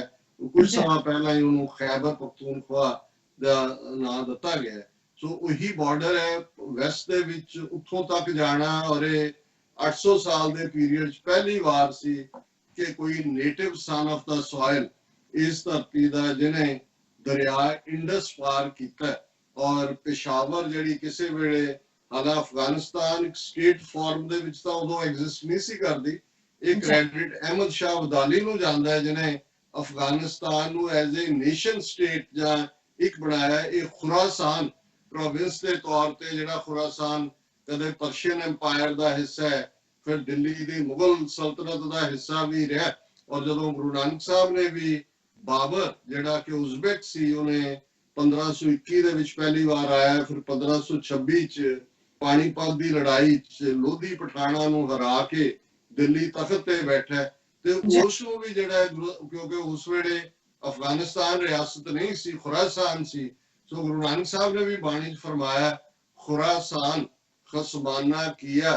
ਹਿੰਦੁਸਤਾਨ ਡਰਾਇਆ, ਆਪੇ ਦੋਸ਼ ਨਾ ਦੇਈ ਕਰਤਾ ਜਮ ਕਰ ਮੁਗਲ ਚੜਾਇਆ। ਸੋ ਜ਼ਾਹਿਰ ਹੈ ਅਸੀਂ ਖੁਰਾਸਾਨ ਦੀ ਗੱਲ ਕਰ ਰਹੇ ਕਿ ਖੁਰਾਸਾਨ ਦੇ ਉਸ ਸਾਰੇ ਖਿੱਤੇ ਦੇ ਜਿੱਥੇ ਕਿ ਸਾਰੇ ਹਮਲਾਵਰ, ਕੋਈ ਇਹ ਨਹੀਂ, ਈਵਨ ਇਸਲਾਮ ਤੋਂ ਵੀ ਪਹਿਲਾਂ 2000-2500 ਸਾਲ ਤੋਂ ਜੇ ਕਹਿਣਾ ਹੋਏ, ਤੇ ਉਹ ਸਾਰੇ ਇਸੇ ਦਰਵਾਜ਼ੇ ਰਾਹੀਂ ਆਉਂਦੇ ਸਨ। ਅਲੈਗਜ਼ੈਂਡਰ ਜਿਹਨੂੰ ਸਿਕੰਦਰ ਕਿਹਾ ਜਾਂਦਾ ਹੈ, ਸਾਡੇ ਉਹ ਵੀ ਇਸੇ ਪਾਸਿਓਂ ਆਇਆ। ਸੋ ਇਹ ਇੱਕ ਕਾਮਯਾਬੀ ਦੇ ਨਾਲ ਦਰਾ ਖੈਬਰ ਤੱਕ 5 ਦਰਿਆਵਾਂ ਦੀ ਇਸ ਧਰਤੀ ਦੀਆਂ ਹੱਦਾਂ ਉਸ ਤੋਂ ਬਿਯੋਂਡ ਲਿਜਾ ਕੇ ਉਸ ਦਰਵਾਜ਼ੇ ਨੂੰ ਬੰਦ ਕਰਨਾ, ਤਾਂ ਕਿ ਜਿਹੜਾ ਹੈ ਪੰਜਾਬ ਦੀ ਫਿਊਚਰ ਦੇ ਵਿੱਚ ਇਸ ਧਰਤੀ ਦੀ ਜਿਹੜੀ ਆ ਉਹ ਸੇਫਟੀ ਰਹੇ। ਔਰ ਜ਼ਾਹਿਰ ਹੈ ਕਿ ਇਸ ਪੀਰੀਅਡ ਤੱਕ ਬੇਸ਼ੱਕ ਹਜ਼ਾਰਾਂ ਸਾਲਾਂ ਤੋਂ ਇਹ ਦਰਵਾਜ਼ਾ ਸੀ, ਪਰ ਅਹਿਮਦ ਸ਼ਾਹ ਅਬਦਾਲੀ ਦੇ ਆਉਣ ਤੋਂ ਬਾਅਦ ਜਦੋਂ ਕਿ ਲਗਾਤਾਰਤਾ ਨਾਲ 16-17 ਵਾਰ ਅਬਦਾਲੀ ਆਇਆ, ਤੇ ਇਹ ਬਾਬਾ ਬੁੱਲੇ ਸ਼ਾਹ ਦਾ ਹੀ ਕਲਾਮ ਹੈ ਕਿ ਖਾਦਾ ਪੀਤਾ ਲਾਇਦਾ ਰਹਿੰਦਾ ਅਹਿਮਦ ਸ਼ਾਹ। ਸੋ 17 ਵਾਰ ਆਉਣ ਦਾ ਮਤਲਬ ਇਹ ਹੈ, ਔਰ ਇਹੀ ਖਿੱਤਾ ਸੀ ਜਿੱਥੋਂ ਲੰਘ ਕੇ ਅੱਗੇ ਜਾਣਾ, ਔਰ ਲੁੱਟ ਕਸੁੱਟ ਸਾਰਾ ਜਿਹੜਾ ਇਸ ਇੱਥੇ ਕੋਈ ਸਟੇਬਿਲਿਟੀ ਨਹੀਂ ਸੀ ਲੰਬਾ ਵਕਤ, ਔਰ ਇਹਦੇ 'ਚ ਵੀ ਕੋਈ ਸ਼ੱਕ ਨਹੀਂ ਹੈ। ਬੇਸ਼ੱਕ ਜਦੋਂ ਮਹਾਰਾਜਾ ਰਣਜੀਤ ਸਿੰਘ ਜਿਹੜੇ ਨੇ ਉਹ ਇੱਕ ਸੋਲੀਡੀਫਾਈ ਕਰਦੇ ਨੇ ਆਪਣੇ ਐਮਪਾਇਰ ਨੂੰ। ਇੱਕ ਪਾਸੇ ਅਸੀਂ ਵੈਸਟ ਦੀ ਗੱਲ ਕੀਤੀ ਹੈ, ਔਰ ਨਾਰਥ ਦੇ ਵਿੱਚ ਜਿਹੜੀਆਂ ਹੱਦਾਂ ਨੇ ਉਹ ਲਦਾਖ ਔਰ ਤਿੱਬਤ ਤੱਕ ਉਸ ਸਿੱਖ ਰਾਜ ਦੀਆਂ ਨੇ। ਔਰ ਅੱਜ ਜਦੋਂ ਚੀਨ ਔਰ ਭਾਰਤ ਦੇ ਟਕਰਾਅ ਦੀ ਗੱਲ ਹੋ ਰਹੀ ਹੈ ਇਸ ਸਾਰੇ ਖਿੱਤੇ ਦੇ ਵਿੱਚ, ਇਹ 1842 ਦੀ ਜਿਹੜੀ ਟ੍ਰਾਈਪਾਰਟਾਈਟ ਟ੍ਰੀਟੀ ਸੀ, emperor of China Dalai Lama ਜਾਂ ਲਾਮਾ, ਉਸ ਵੇਲੇ ਉਹ ਦੋਨੋਂ ਹੀ ਟੈਂਪਰਲ ਔਰ ਸਪਿਰਿਚੁਅਲ ਦੋਨੋਂ ਸੀ, ਐਂਡ ਸਰਕਾਰੇ ਖਾਲਸਾ ਜੀਓ। ਹਾਲਾਂਕਿ ਨਹਿਰੂ ਨੇ ਵੀ ਔਰ ਦੂਜਿਆਂ ਨੇ ਵੀ ਵਿੱਚ ਲਿਆ ਕੇ ਗੁਲਾਬ ਸਿੰਘ ਨੂੰ ਵਾੜਿਆ ਇਹ ਦੱਸਣ ਦੇ ਲਈ ਕਿ ਜੀ ਉਹ ਡੋਗਰਿਆਂ ਦਾ, ਉਹ ਤਾਂ ਉਦੋਂ ਜਿਹੜੇ ਨੇ ਉਹ ਅਧੀਨ ਸੀ ਲਾਹੌਰ ਦਰਬਾਰ ਦੇ। 1846 ਚ ਗਦਾਰੀ ਕਰਨ ਦੇ ਇਵਜ਼ ਦੇ ਵਿੱਚ ਜਿਹੜਾ ਗੁਲਾਬ ਸਿੰਘ ਨੂੰ ਜੰਮੂ ਕਸ਼ਮੀਰ ਦਿੱਤਾ ਗਿਆ, ਇਹਦਾ ਅਸੀਂ ਅੱਗੇ ਵੀ ਜ਼ਿਕਰ ਕੀਤਾ। ਸੋ ਇਹ ਜਿਹੜਾ ਨਾਰਥ ਦੇ ਵਿੱਚ ਉਸ ਹੱਦ ਤੱਕ ਲੈ ਕੇ ਜਾਣਾ, ਪੂਰਬ ਦੇ ਵਿੱਚ ਬੇਸ਼ੱਕ ਮਹਾਰਾਜਾ ਰਣਜੀਤ ਸਿੰਘ ਦਾ ਡ੍ਰੀਮ ਸੀ ਜਮਨਾ ਤੱਕ ਇਸ ਨੂੰ ਲਿਜਾਣ ਦਾ, ਪਰ ਜਦੋਂ ਤੁਹਾਡੇ ਆਪਣੇ ਟ੍ਰੇਟਰ ਹੁੰਦੇ ਨੇ, ਜ਼ਾਹਰ ਹੈ ਕਿ ਸਤਲੁਜ ਪਾਰ ਦੇ ਜਿਹੜੇ ਸਿੱਖ ਰਾਜੇ ਜਿਨ੍ਹਾਂ ਚ ਪਟਿਆਲਾ ਵੀ, ਨਾਭਾ ਵੀ, ਜੀਂਦ ਵੀ, ਇਹ ਸਾਰੇ ਅੰਗਰੇਜ਼ਾਂ ਦੀ ਸ਼ੈਲਟਰ ਚ ਚਲੇ ਗਏ। ਔਰ ਨਤੀਜੇ ਦੇ ਤੌਰ ਤੇ 1809 ਦੀ ਅੰਮ੍ਰਿਤਸਰ ਦੀ ਟ੍ਰੀਟੀ ਕਰਨ ਦੇ ਲਈ ਮਹਾਰਾਜਾ ਰਣਜੀਤ ਸਿੰਘ ਮਜਬੂਰ ਹੋਇਆ। ਨਤੀਜੇ ਦੇ ਤੌਰ ਤੇ ਜਿਹੜੀਆਂ ਸਿੱਖ ਰਾਜ ਦੀਆਂ ਹੱਦਾਂ ਨੇ ਉਹ ਸਤਲੁਜ ਦੇ ਉੱਤੇ ਆ ਕੇ ਰੁਕ ਗਈਆਂ। ਫਿਰੋਜ਼ਪੁਰ ਔਰ ਲੁਧਿਆਣਾ, ਦੋ ਸ਼ਹਿਰਾਂ ਦੇ ਵਿੱਚ ਜਿਹੜੇ ਅੰਗਰੇਜ਼ਾਂ ਨੇ ਆਪਣੇ ਸਿੱਧੇ ਕੰਟਰੋਲ ਤੇ ਰੱਖੇ। ਔਰ ਬਾਅਦ ਦੇ ਵਿੱਚ ਇੰਨੀਆਂ ਕਲੋਜ਼ ਹੱਦਾਂ ਲਾਹੌਰ ਦੇ ਹੋਣ ਦਾ ਇੱਕ ਕਾਰਨ ਸੀ ਕਿ ਇੱਕ ਜੰਗ ਤੋਂ ਬਾਅਦ 1846 ਦੀ ਉਹ ਆ ਕੇ ਸਿੱਧੇ ਅੰਗਰੇਜ਼ ਲਾਹੌਰ ਬਹਿ ਗਏ। ਔਰ 1846 ਚ ਦੂਸਰੀ ਜਿਹੜੀ ਗੁਜਰਾਤ ਦੀ ਜੰਗ ਹੋਈ, ਜੋ ਉਸ ਦਰਿਆ ਦੇ ਕੰਢੇ ਦੂਸਰੇ ਪਾਸੇ ਜਾ ਕੇ, ਉਸ ਤੋਂ ਬਾਅਦ ਅੰਗਰੇਜ਼ਾਂ ਨੇ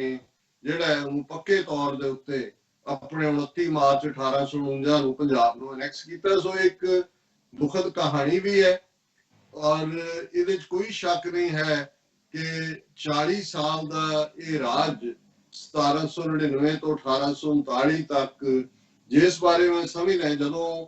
ਤੁਹਾਡੇ ਧਰਮ ਵਾਲਾ ਨਹੀਂ, ਸਿੱਖ ਤਾਂ ਮੈਂ ਜਿਵੇਂ ਕਿਹਾ ਵੀ ਅਸੀਂ ਆਪਣੀ ਗਵਾਚੀ ਸੋਵਰਨਿਟੀ ਨੂੰ ਲੱਭਦੇ ਹਾਂ, ਇਸ ਲਈ ਹਮੇਸ਼ਾ ਹੀ ਸਾਨੂੰ ਇਹ ਲੱਗਦਾ ਹੈ ਕਿ ਭਾਈ ਸਾਡੀ ਸੋਵਰਨਿਟੀ ਗਈ। ਬਾਅਦ ਦੇ ਵਿੱਚ ਅੰਗਰੇਜ਼ ਆਏ, ਅੰਗਰੇਜ਼ਾਂ ਨੇ ਅੱਧਿਆਂ ਨੂੰ ਮਰਸਨਰੀ ਬਣਾ ਲਿਆ, ਅੱਧੇ ਇੱਕ ਲੜੇ, ਤੇ 1947 ਦਾ ਵੇੜਾ ਜਦੋਂ ਆਇਆ ਉਦੋਂ ਮੁਸਲਮਾਨਾਂ ਨੂੰ ਇੱਕ ਕਾਬਲ ਲੀਡਰਸ਼ਿਪ ਕਾਇਦੇ ਆਜ਼ਮ ਦੇ ਰੂਪ ਚ ਮਿਲੀ। ਉਹਨਾਂ ਦੇ ਲਈ ਪਾਕਿਸਤਾਨ ਨੇਸ਼ਨ ਉਹਨਾਂ ਨੇ ਕਾਰਵ ਆਊਟ ਕਰਵਾਇਆ। ਔਰ ਜ਼ਾਹਰ ਹੈ ਕਿ ਆਲਮੋਸਟ 1000 ਸਾਲ ਦੀ ਗੁਲਾਮੀ ਤੋਂ ਬਾਅਦ ਹਿੰਦੂ ਜਿਹੜੇ ਨੇ ਉਹ ਕਾਂਗਰਸ ਦੇ ਫਾਰਮ ਚ ਆਪਣਾ ਸੈਕੂਲਰਿਜ਼ਮ ਦਾ ਲਬਾਦਾ ਪਹਿਨ ਕੇ ਉਹਨਾਂ ਨੇ ਜਿਹੜਾ ਨੇਸ਼ਨ ਅੱਜ ਨੂੰ ਹਿੰਦੂਤਵਾ ਦਾ ਇਹ ਮੋਦੀ ਔਰ ਅਮਿਤ ਸ਼ਾਹ ਔਰ ਇਹ ਨਫ਼ਰਤ ਭਰੀ ਆਈਡੀਓਲੋਜੀ ਲੀਡ ਕਰਦੀ ਹੈ। ਤੇ ਸਿੱਖਾਂ ਦੇ ਕੋਲ ਜਿਹੜਾ ਇੱਕ ਮੌਕਾ ਵੀ ਸੀ, ਔਰ ਉਹਦੇ ਬਹੁਤ ਸਾਰੇ ਫੈਕਟਰ ਅਸੀਂ ਸਮੇਂ-ਸਮੇਂ ਡਿਸਕਸ ਕਰਦੇ ਹਾਂ ਕਿ ਕਿਵੇਂ ਸਾਡੀ ਲੀਡਰਸ਼ਿਪ ਨੇ ਸਾਨੂੰ ਫੇਲ ਕੀਤਾ, ਜਿਸ ਬਾਰੇ ਅਕਸਰ ਇਹ ਉਰਦੂ ਦਾ ਕਪਲੇਟ ਸਾਰੀ ਕੌਮ ਦੇ ਜਜ਼ਬਾਤਾਂ ਨੂੰ ਬਿਆਨਦਾ ਹੈ ਕਿ ਉਹ ਵਕਤ ਵੀ ਦੇਖਾ ਤਾਰੀਖ ਕੀ ਘੜੀਆਂ ਨੇ, ਜਬ ਲਮਹੋਂ ਨੇ ਖਤਾ ਕੀ ਸਦੀਆਂ ਨੇ ਸਜ਼ਾ ਪਾਈ। ਸੋ ਜ਼ਾਹਰ ਹੈ ਮੈਂ ਜਦੋਂ ਇਹ ਦੇਖਦਾ ਕਿ ਮਹਾਰਾਜਾ ਰਣਜੀਤ ਸਿੰਘ ਨੂੰ ਸਭ ਤੋਂ ਜ਼ਬਰਦਸਤ ਟ੍ਰਿਬਿਊਟ ਸ਼ਾਹ ਮੁਹੰਮਦ ਜਿਹੜੇ ਬਡਾਲੇ ਦੇ ਰਹਿਣ ਵਾਲੇ ਸਨ, ਔਰ ਉਹਨਾਂ ਦਾ ਜੰਗ ਹਿੰਦ ਪੰਜਾਬ, ਇਹ ਗੱਲ ਬੜੀ ਅਹਿਮੀਅਤ ਵਾਲੀ ਹੈ। ਔਰ ਮੈਂ ਅੱਜ ਜਦੋਂ ਇਹ ਗੱਲ ਕਰ ਰਿਹਾ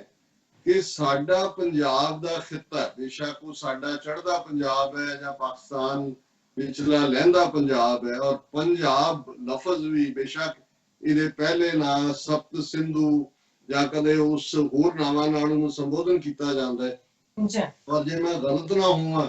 ਤੇ ਅਕਬਰ ਦੇ ਵੇਲੇ ਪਹਿਲੀ ਵਾਰ ਲਫ਼ਜ਼ ਪੰਜ ਆਪ, ਪਾਣੀਆਂ ਦੀ, ਪੰਜ ਪਾਣੀਆਂ ਦੀ ਧਰਤੀ, ਪੰਜ ਦਰਿਆਵਾਂ ਦੀ ਧਰਤੀ, ਇਹ ਇਸਤੇਮਾਲ ਹੋਇਆ। ਔਰ ਬਹੁਤ ਵਾਰ ਇੰਡਸ ਦੇ ਇਸ ਪਾਸੇ ਦਾ ਜਿਹੜਾ ਸਾਰਾ ਖਿੱਤਾ ਸੀ ਉਸ ਦੇ ਲਈ ਜਿਹੜਾ ਹਿੰਦੁਸਤਾਨ ਨਾਂ ਵੀ ਹੈ, ਇਹ ਅਰਬੀ ਚੋਂ, ਫਾਰਸੀ ਚੋਂ, ਇਹ ਸਾਰੇ ਪੀਰੀਅਡ ਚੋਂ ਇਹਨਾਂ ਦਾ ਦਿੱਤਾ ਹੋਇਆ, ਲੋਕਲ ਨਹੀਂ ਸੀ। ਲੇਕਿਨ ਪੰਜਾਬ ਦੇ ਥੱਲੇ ਵੀ ਬੇਸ਼ੱਕ ਉਹਦਾ ਬੇਸ ਪਰਸ਼ੀਅਨ ਹੈ, ਆਪ ਫਾਰਸੀ ਦੇ ਵਿੱਚ ਪਾਣੀ ਨੂੰ ਕਹਿੰਦੇ ਨੇ, ਲੇਕਿਨ ਇਹ ਨਾਂ ਬਿਲਕੁਲ ਉਸ ਖਿੱਤੇ ਦੇ ਜਿਹੜਾ ਉਹਦੇ ਨਾਲ ਢੁਕਦਾ ਵੀ ਸੀ। ਔਰ ਜ਼ਾਹਰ ਹੈ ਕਿ ਇਹ ਇੱਕ ਵੱਖਰੀ ਐਂਟੀਟੀ ਦੇ ਤੌਰ ਦੇ ਉੱਤੇ ਜਦੋਂ ਅਸੀਂ ਪੂਰਬ ਦੀ ਗੱਲ ਕਰਦੇ ਹਾਂ, ਅੱਜ ਵੀ ਜਿਹੜੇ ਯੂਪੀ ਬਿਹਾਰ ਗੰਗਾ ਜਮਨਾ ਦੇ ਉਸ ਵਾਦੀ ਦੇ ਵਿੱਚ ਵਸਣ ਵਾਲੇ ਲੋਕ ਨੇ, ਉਹਨਾਂ ਨੂੰ ਸਾਡੇ ਪੰਜਾਬ ਦੇ ਵਿੱਚ ਪੂਰਬੀ ਇਹ ਕਿਹਾ ਜਾਂਦਾ ਹੈ, ਕਿਉਂਕਿ ਈਸਟ ਸੀ। ਔਰ ਜਿਹੜਾ ਇਸ ਜਮਨਾ ਪਾਰ ਦਾ ਕਲਚਰ ਸੀ, ਤਹਿਜ਼ੀਬ ਸੀ, ਇਹ ਬਿਲਕੁਲ ਵੱਖਰੀ ਸੀ। ਔਰ ਸਤਲੁਜ ਤੋਂ ਲੈ ਕੇ ਇੰਡਸ ਤੱਕ ਦੀ ਇੱਕ ਵੱਖਰੀ ਜ਼ਬਾਨ, ਤਹਿਜ਼ੀਬ, ਰਹਿਣ ਸਹਿਣ, ਲੋਕਾਂ ਦੀ ਦਿੱਖ, ਕਰੈਕਟਰ ਔਰ ਉਹਨਾਂ ਦੇ ਸੁਭਾਅ, ਸੋ ਇਹ ਦੋ ਵੱਖਰੀਆਂ ਐਂਟੀਟੀਜ਼ ਸੀ। ਔਰ ਇਸ ਗੱਲ ਨੂੰ ਜਦੋਂ ਮਹਾਰਾਜਾ ਰਣਜੀਤ ਸਿੰਘ ਨੇ ਕੰਸੋਲੀਡੇਟ ਕੀਤਾ ਆਪਣੇ ਰਾਜ ਨੂੰ, ਤੇ ਜ਼ਾਹਰ ਹੈ ਕਿ ਉਸ ਰਾਜ ਦੇ ਵਿੱਚ ਸਿੱਖ ਤਾਂ ਸਾਰੀ ਆਬਾਦੀ ਦਾ ਉਦੋਂ ਵੀ 12% ਤੋਂ ਜ਼ਿਆਦਾ ਨਹੀਂ ਸੀ। ਸੋ ਜ਼ਾਹਰ ਹੈ ਕਿ ਇੱਕ ਮੁਸਲਿਮ ਮੈਜੋਰਿਟੀ ਉਸ ਰਾਜ ਦੇ ਵਿੱਚ, ਜਿਵੇਂ ਉਹਨਾਂ ਨੇ ਇੱਕ ਅਮਨ ਦਿੱਤਾ, ਬੈਸਟ ਟੈਲੈਂਟ, ਜਦੋਂ ਅਸੀਂ ਮਹਾਰਾਜਾ ਰਣਜੀਤ ਸਿੰਘ ਦੇ ਪੀਰੀਅਡ ਦੀ ਗੱਲ ਕਰਦੇ ਹਾਂ, ਉਹਨਾਂ ਦੇ ਵਜ਼ੀਰ ਦੇਖਦੇ ਹਾਂ, ਉਹਨਾਂ ਨੇ ਉਹ ਕੈਬਨਿਟ ਦਾ ਕਨਸੈਪਟ ਪ੍ਰੋਪਰ ਢੰਗ ਦੇ ਨਾਲ, ਜਿਹਦੇ ਚ ਸਭ ਤੋਂ ਉਹਨਾਂ ਦੇ ਇਤਬਾਰਯੋਗ ਜਿਹੜੇ ਉਹਨਾਂ ਦੇ ਐਂਬੈਸਡਰ ਵੀ ਸੀ, ਗੱਲਬਾਤ ਵੇਲੇ ਵੀ ਡੈਲੀਗੇਸ਼ਨਸ ਨੂੰ ਲੀਡ ਕਰਦੇ ਸੀ ਅੰਗਰੇਜ਼ਾਂ ਨਾਲ। ਜਦੋਂ ਸ਼ਿਮਲਾ 'ਚ ਗੱਲਬਾਤ ਹੁੰਦੀ ਹੈ, ਉਹਨੂੰ ਵੀ ਉਹ ਲੀਡ ਕਰਦੇ ਨੇ। ਜਦੋਂ ਅਫਗਾਨਿਸਤਾਨ ਦੇ ਮੁੱਦੇ ਦੇ ਉੱਤੇ ਉਹਨੂੰ ਵੀ ਲੀਡ ਕਰਦੇ ਨੇ। ਔਰ ਬੜੇ ਸਕਾਲਰਲੀ ਫਕੀਰ ਅਜ਼ੀਜ਼ੁਦੀਨ,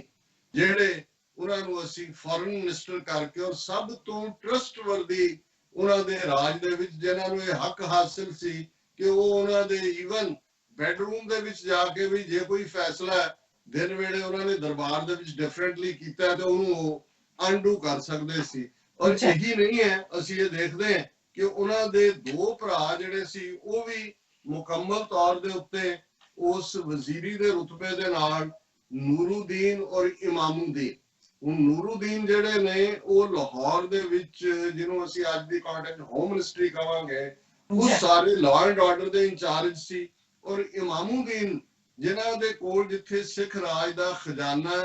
ਕੋਏ ਨੂਰ ਹੀਰਾ, ਸਾਰੀਆਂ ਗੋਬਿੰਦਗੜ੍ਹ ਦਾ ਕਿਲਾ ਅੰਮ੍ਰਿਤਸਰ ਦਾ, ਉਸ ਦੇ ਉਹ ਜਿਹੜੇ ਨੇ ਇੰਚਾਰਜ ਸੀ। ਔਰ ਅੱਗੋਂ ਇਹੀ ਨਹੀਂ, ਉਹਨਾਂ ਦੇ ਬੱਚੇ ਵੀ ਜਿਹੜੇ ਨੇ ਉਹ ਪੂਰੇ, ਔਰ ਇਹ ਗੱਲ ਇੱਕ ਬੜੀ ਫਖਰ ਵਾਲੀ ਹੈ ਜਦੋਂ ਅੱਜ ਅਸੀਂ ਇਹ ਗੱਲ ਕਰ ਰਹੇ ਹਾਂ ਕਿ ਸਾਨੂੰ ਡੋਗਰੇ, ਧਿਆਨ ਸਿੰਘ, ਗੁਲਾਬ ਸਿੰਘ, ਸੁਚੇਤ ਸਿੰਘ ਜੰਮੂ ਕਸ਼ਮੀਰ ਦੇ, ਉਹਨਾਂ ਦੀ ਗੱਦਾਰੀ ਦਾ ਪਤਾ ਹੈ ਕਿ ਉਹਨਾਂ ਨੇ ਕਿਵੇਂ ਗੱਦਾਰੀ ਕੀਤੀ। ਯੂਪੀ ਦੇ ਲਾਲ ਸਿੰਘ, ਤੇਜ ਸਿੰਘ, ਦੋਵੇਂ ਬ੍ਰਾਹਮਣ ਜਿਹੜੇ ਲਾਲ ਚੰਦ, ਤੇਜ ਚੰਦ ਸੀ, ਔਰ ਧੋਖਾ ਦੇਣ ਲਈ ਸਿੰਘ ਬਣ ਕੇ ਵਿੱਚ ਵੜ ਕੇ ਉਹਨਾਂ ਦੀ ਗੱਦਾਰੀ ਦਾ ਪਤਾ ਹੈ। ਪਰ ਇੱਕ ਵੀ ਮੁਸਲਮਾਨ, ਬੇਸ਼ੱਕ ਇਹ ਫਕੀਰ ਬਰਾਦਰਾਨ ਸਨ, ਬੇਸ਼ੱਕ ਜਦੋਂ ਅਸੀਂ ਜੰਗਾਂ ਦਾ ਵੇਰਵਾ ਵੀ ਦੇਖਦੇ ਹਾਂ ਤੇ ਉਹਨਾਂ ਦੇ ਵੱਡੇ ਵੱਡੇ ਤੋਪਜੀ, ਜਿਹਨੂੰ ਸ਼ਾਹ ਮੁਹੰਮਦ ਨੇ ਕਿਹਾ ਕਿ ਆਈਆਂ ਪਲਟਣਾ ਭੀੜ ਕੇ ਤੋਪਖਾਨੇ, ਅੱਗੋਂ ਸਿੰਘਾਂ ਨੇ ਪਾਸੜੇ ਮੋੜ ਸੁੱਟੇ, ਮੇਵਾ ਸਿੰਘ ਤੇ ਮਾਖੇ ਖਾਂ ਹੋਏ ਸਿੱਧੇ, ਹੱਲੇ 3 ਫਰੰਗੀ ਦੇ ਤੋੜ ਸੁੱਟੇ। ਹੁਣ ਮਾਖੇ ਖਾਂ ਉਹਨਾਂ ਦਾ ਤੋਪਚੀ ਹੈ, ਔਰ ਮੇਵਾ ਸਿੰਘ ਜਿਹੜੇ ਨੇ ਉਹ ਬਰਾਬਰ ਤੇ ਜਿਹੜਾ ਉਹਨਾਂ ਦੀਆਂ ਤੋਪਾਂ ਗੋਲੇ ਭਰਾ ਰਹੀਆਂ ਨੇ। ਔਰ ਇਸੇ ਤਰ੍ਹਾਂ ਅਸੀਂ ਦੇਖਦੇ ਹਾਂ ਕਿ ਈਵਨ ਕੀ ਪੋਜੀਸ਼ਨ, ਜਿਵੇਂ ਜਲੰਧਰ ਦੁਆਬ ਦਾ ਗਵਰਨਰ ਮੋਹਿਉਦੀਨ ਹੈ, ਔਰ ਈਵਨ ਜਿੰਨੇ ਮੁਸਲਮਾਨਾਂ ਨਾਲ ਸੰਬੰਧਿਤ ਕੇਸ ਨੇ ਉਹ ਸ਼ਰੀਅਤ ਦੇ ਨਾਲ ਹੀ ਡਿਸਾਈਡ ਹੁੰਦੇ ਸੀ। ਜਿਹੜਾ ਜੂਰਿਸਪ੍ਰੂਡੈਂਸ ਹੈ, ਹਿੰਦੂਆਂ ਦੇ ਮਾਮਲੇ ਸ਼ਾਸਤਰ ਸੀ, ਪਰ ਜੇ ਹਿੰਦੂਆਂ ਔਰ ਮੁਸਲਮਾਨਾਂ ਦਾ ਜਾਇਦਾਦ ਦਾ ਕੋਈ ਸਾਂਝਾ ਝਗੜਾ ਸੀ, ਉੱਥੇ ਸ਼ਰੀਅਤ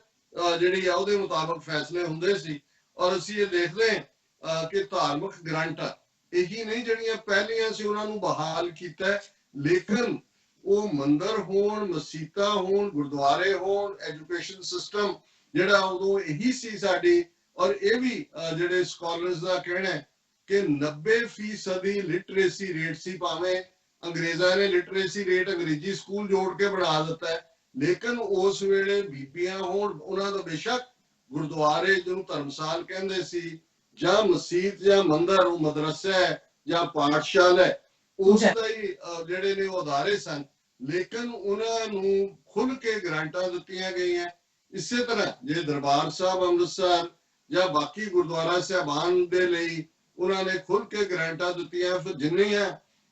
ਖਾਨਗਾਹਾਂ ਨੇ ਔਰ ਦਰਗਾਹਾਂ ਨੇ, ਸੂਫੀ ਸ਼ੇਖ ਨੇ, ਮਸੀਤਾਂ ਨੇ, ਔਰ ਈਵਨ ਮੰਦਰ, ਉਹ ਜਵਾਲਾ ਜੀ ਮੰਦਰ ਹੋਏ, ਜਗਨਨਾਥ ਮੰਦਰ ਹੋਏ, ਉਸ ਦੇ ਤੁਸੀਂ ਵੇਰਵੇ ਦੇਖਦੇ ਹੋ ਅਜੋਕੇ ਹਿਸਟੋਰੀਅਨਸ ਵੱਲੋਂ ਵੀ, ਫਿਰ ਲੱਗਦਾ ਹੈ ਕਿ ਭਾਈ ਇਹ ਅੱਜ ਜਿਹੜੀ ਹਕੂਮਤ ਭਾਰਤ ਕਹਿਣ ਨੂੰ ਸੈਕੂਲਰ ਹੈ, ਪਰ ਉਹ ਧਾਰਮਿਕ ਥਾਵਾਂ ਤੇ ਟੈਂਕ ਤੋਪਾਂ ਚੜਾ ਦਿੰਦੀ ਹੈ ਸਿੱਖਾਂ ਦੇ। ਮੁਸਲਮਾਨਾਂ ਦੀ ਬਾਬਰੀ ਮਸਜਿਦ ਤੋਂ ਕਿਉਂ ਜਿਹਾ ਹਾਲ ਕੀਤਾ ਹੋਇਆ ਹੈ। ਰਣਜੀਤ ਸਿੰਘ ਜਿਹੜਾ ਕੋਈ ਵੋਟਾਂ ਲੈ ਕੇ ਲੋਕਾਂ ਦੀਆਂ ਨਹੀਂ ਸੀ ਬਣਿਆ, ਤਲਵਾਰ ਦੇ ਜ਼ੋਰ ਦੇ ਨਾਲ ਉਹ ਬਣਿਆ ਸੀ, ਪਰ ਉਹਨੇ ਕਿਸ ਕਦਰ ਦਾ ਨਿਜ਼ਾਮ ਦਿੱਤਾ ਹੈ। ਫਿਰ ਅਸੀਂ ਦੇਖਦੇ ਹਾਂ ਕਿ ਭਾਈ ਬਹੁਤ ਵਾਰ ਹੁੰਦਾ ਹੈ ਵੀ ਕਿਹਨੇ ਕਿਹਨੂੰ ਹਰਾਇਆ, ਕੀ ਹਾਲ ਕੀਤਾ ਹੈ, ਪਰ ਮਹਾਰਾਜਾ ਰਣਜੀਤ ਸਿੰਘ ਨੇ ਜਿਹਦਾ ਵੀ ਇਲਾਕਾ ਫਤਿਹ ਕੀਤਾ ਉਸ ਨੂੰ ਜਗੀਰ ਵੀ ਦਿੱਤੀ, ਗੁਜ਼ਾਰਾ ਵੀ, ਤਾਂ ਕਿ ਉਹਦਾ ਸੌਖਾ ਗੁਜ਼ਾਰਾ ਹੋਏ, ਕੋਈ ਸੜਕ ਤੇ ਨਹੀਂ ਰੁਲਣ ਦਿੱਤਾ ਗਿਆ। ਔਰ ਇਹੀ ਕਾਰਨ ਸੀ ਕਿ ਉਸ ਪੀਰੀਅਡ ਪੰਜਾਬ ਚੋਂ ਹਿਜਰਤ ਨਹੀਂ ਹੋਈ। ਅੱਜ ਅਸੀਂ ਵੱਡੀ ਗਿਣਤੀ ਜਦੋਂ ਪੰਜਾਬ ਦੇ ਵਿੱਚ ਦੋਵੇਂ ਪੰਜਾਬਾਂ 'ਚ ਕਸ਼ਮੀਰੀ ਭਰਾ ਭੈਣਾਂ ਦੇਖਦੇ ਹਾਂ, ਔਰ ਦੂਸਰੇ ਲੋਕ, ਇਹ ਉਹ ਪੀਰੀਅਡ ਹੈ ਜਦੋਂ ਕਿ ਲਦਾਖ ਤੋਂ ਲੈ ਕੇ ਲਦਾਖ ਅੰਮ੍ਰਿਤਸਰ ਟ੍ਰੇਡ ਰਾਊਟ, ਔਰ ਇਹ ਇੰਨਾ ਖੁਸ਼ਹਾਲ ਸੀ ਕਿ ਲੋਕ ਬਾਹਰੋਂ ਆ ਕੇ, ਜੇ 50 ਤੋਂ ਜ਼ਿਆਦਾ ਯੂਰਪੀਅਨ, ਜਿਹਨਾਂ ਦੇ ਵਿੱਚ ਨੈਪੋਲੀਅਨ ਦੇ ਜਨਰਲ ਵੀ ਸੀ, ਲਾਰਡ ਜਨਰਲ ਵੈਂਤੁਰਾ, ਜਿਹੜੇ ਸਮਝਦੇ ਸੀ ਕਿ ਭਾਈ ਇੱਥੇ ਸਾਡੀ ਜਿਹੜੀ ਹੈ ਐਬਿਲਿਟੀ, ਉਹਦਾ ਮੁੱਲ ਪੈ ਸਕਦਾ ਹੈ। ਸੋ ਇੱਕ ਟੋਟਲੀ ਅਨਪੜ੍ਹ ਔਰ ਉਸ ਕਿਸਮ ਦੇ ਔਡ ਸਰਕਮਸਟੈਂਸਿਸ 'ਚ, ਹੌਸਟਿਲਿਟੀ 'ਚ ਕਿਵੇਂ ਉਹਨਾਂ ਨੇ 12 ਮਿਸਲਾਂ ਨੂੰ ਟੈਕਲ ਕੀਤਾ,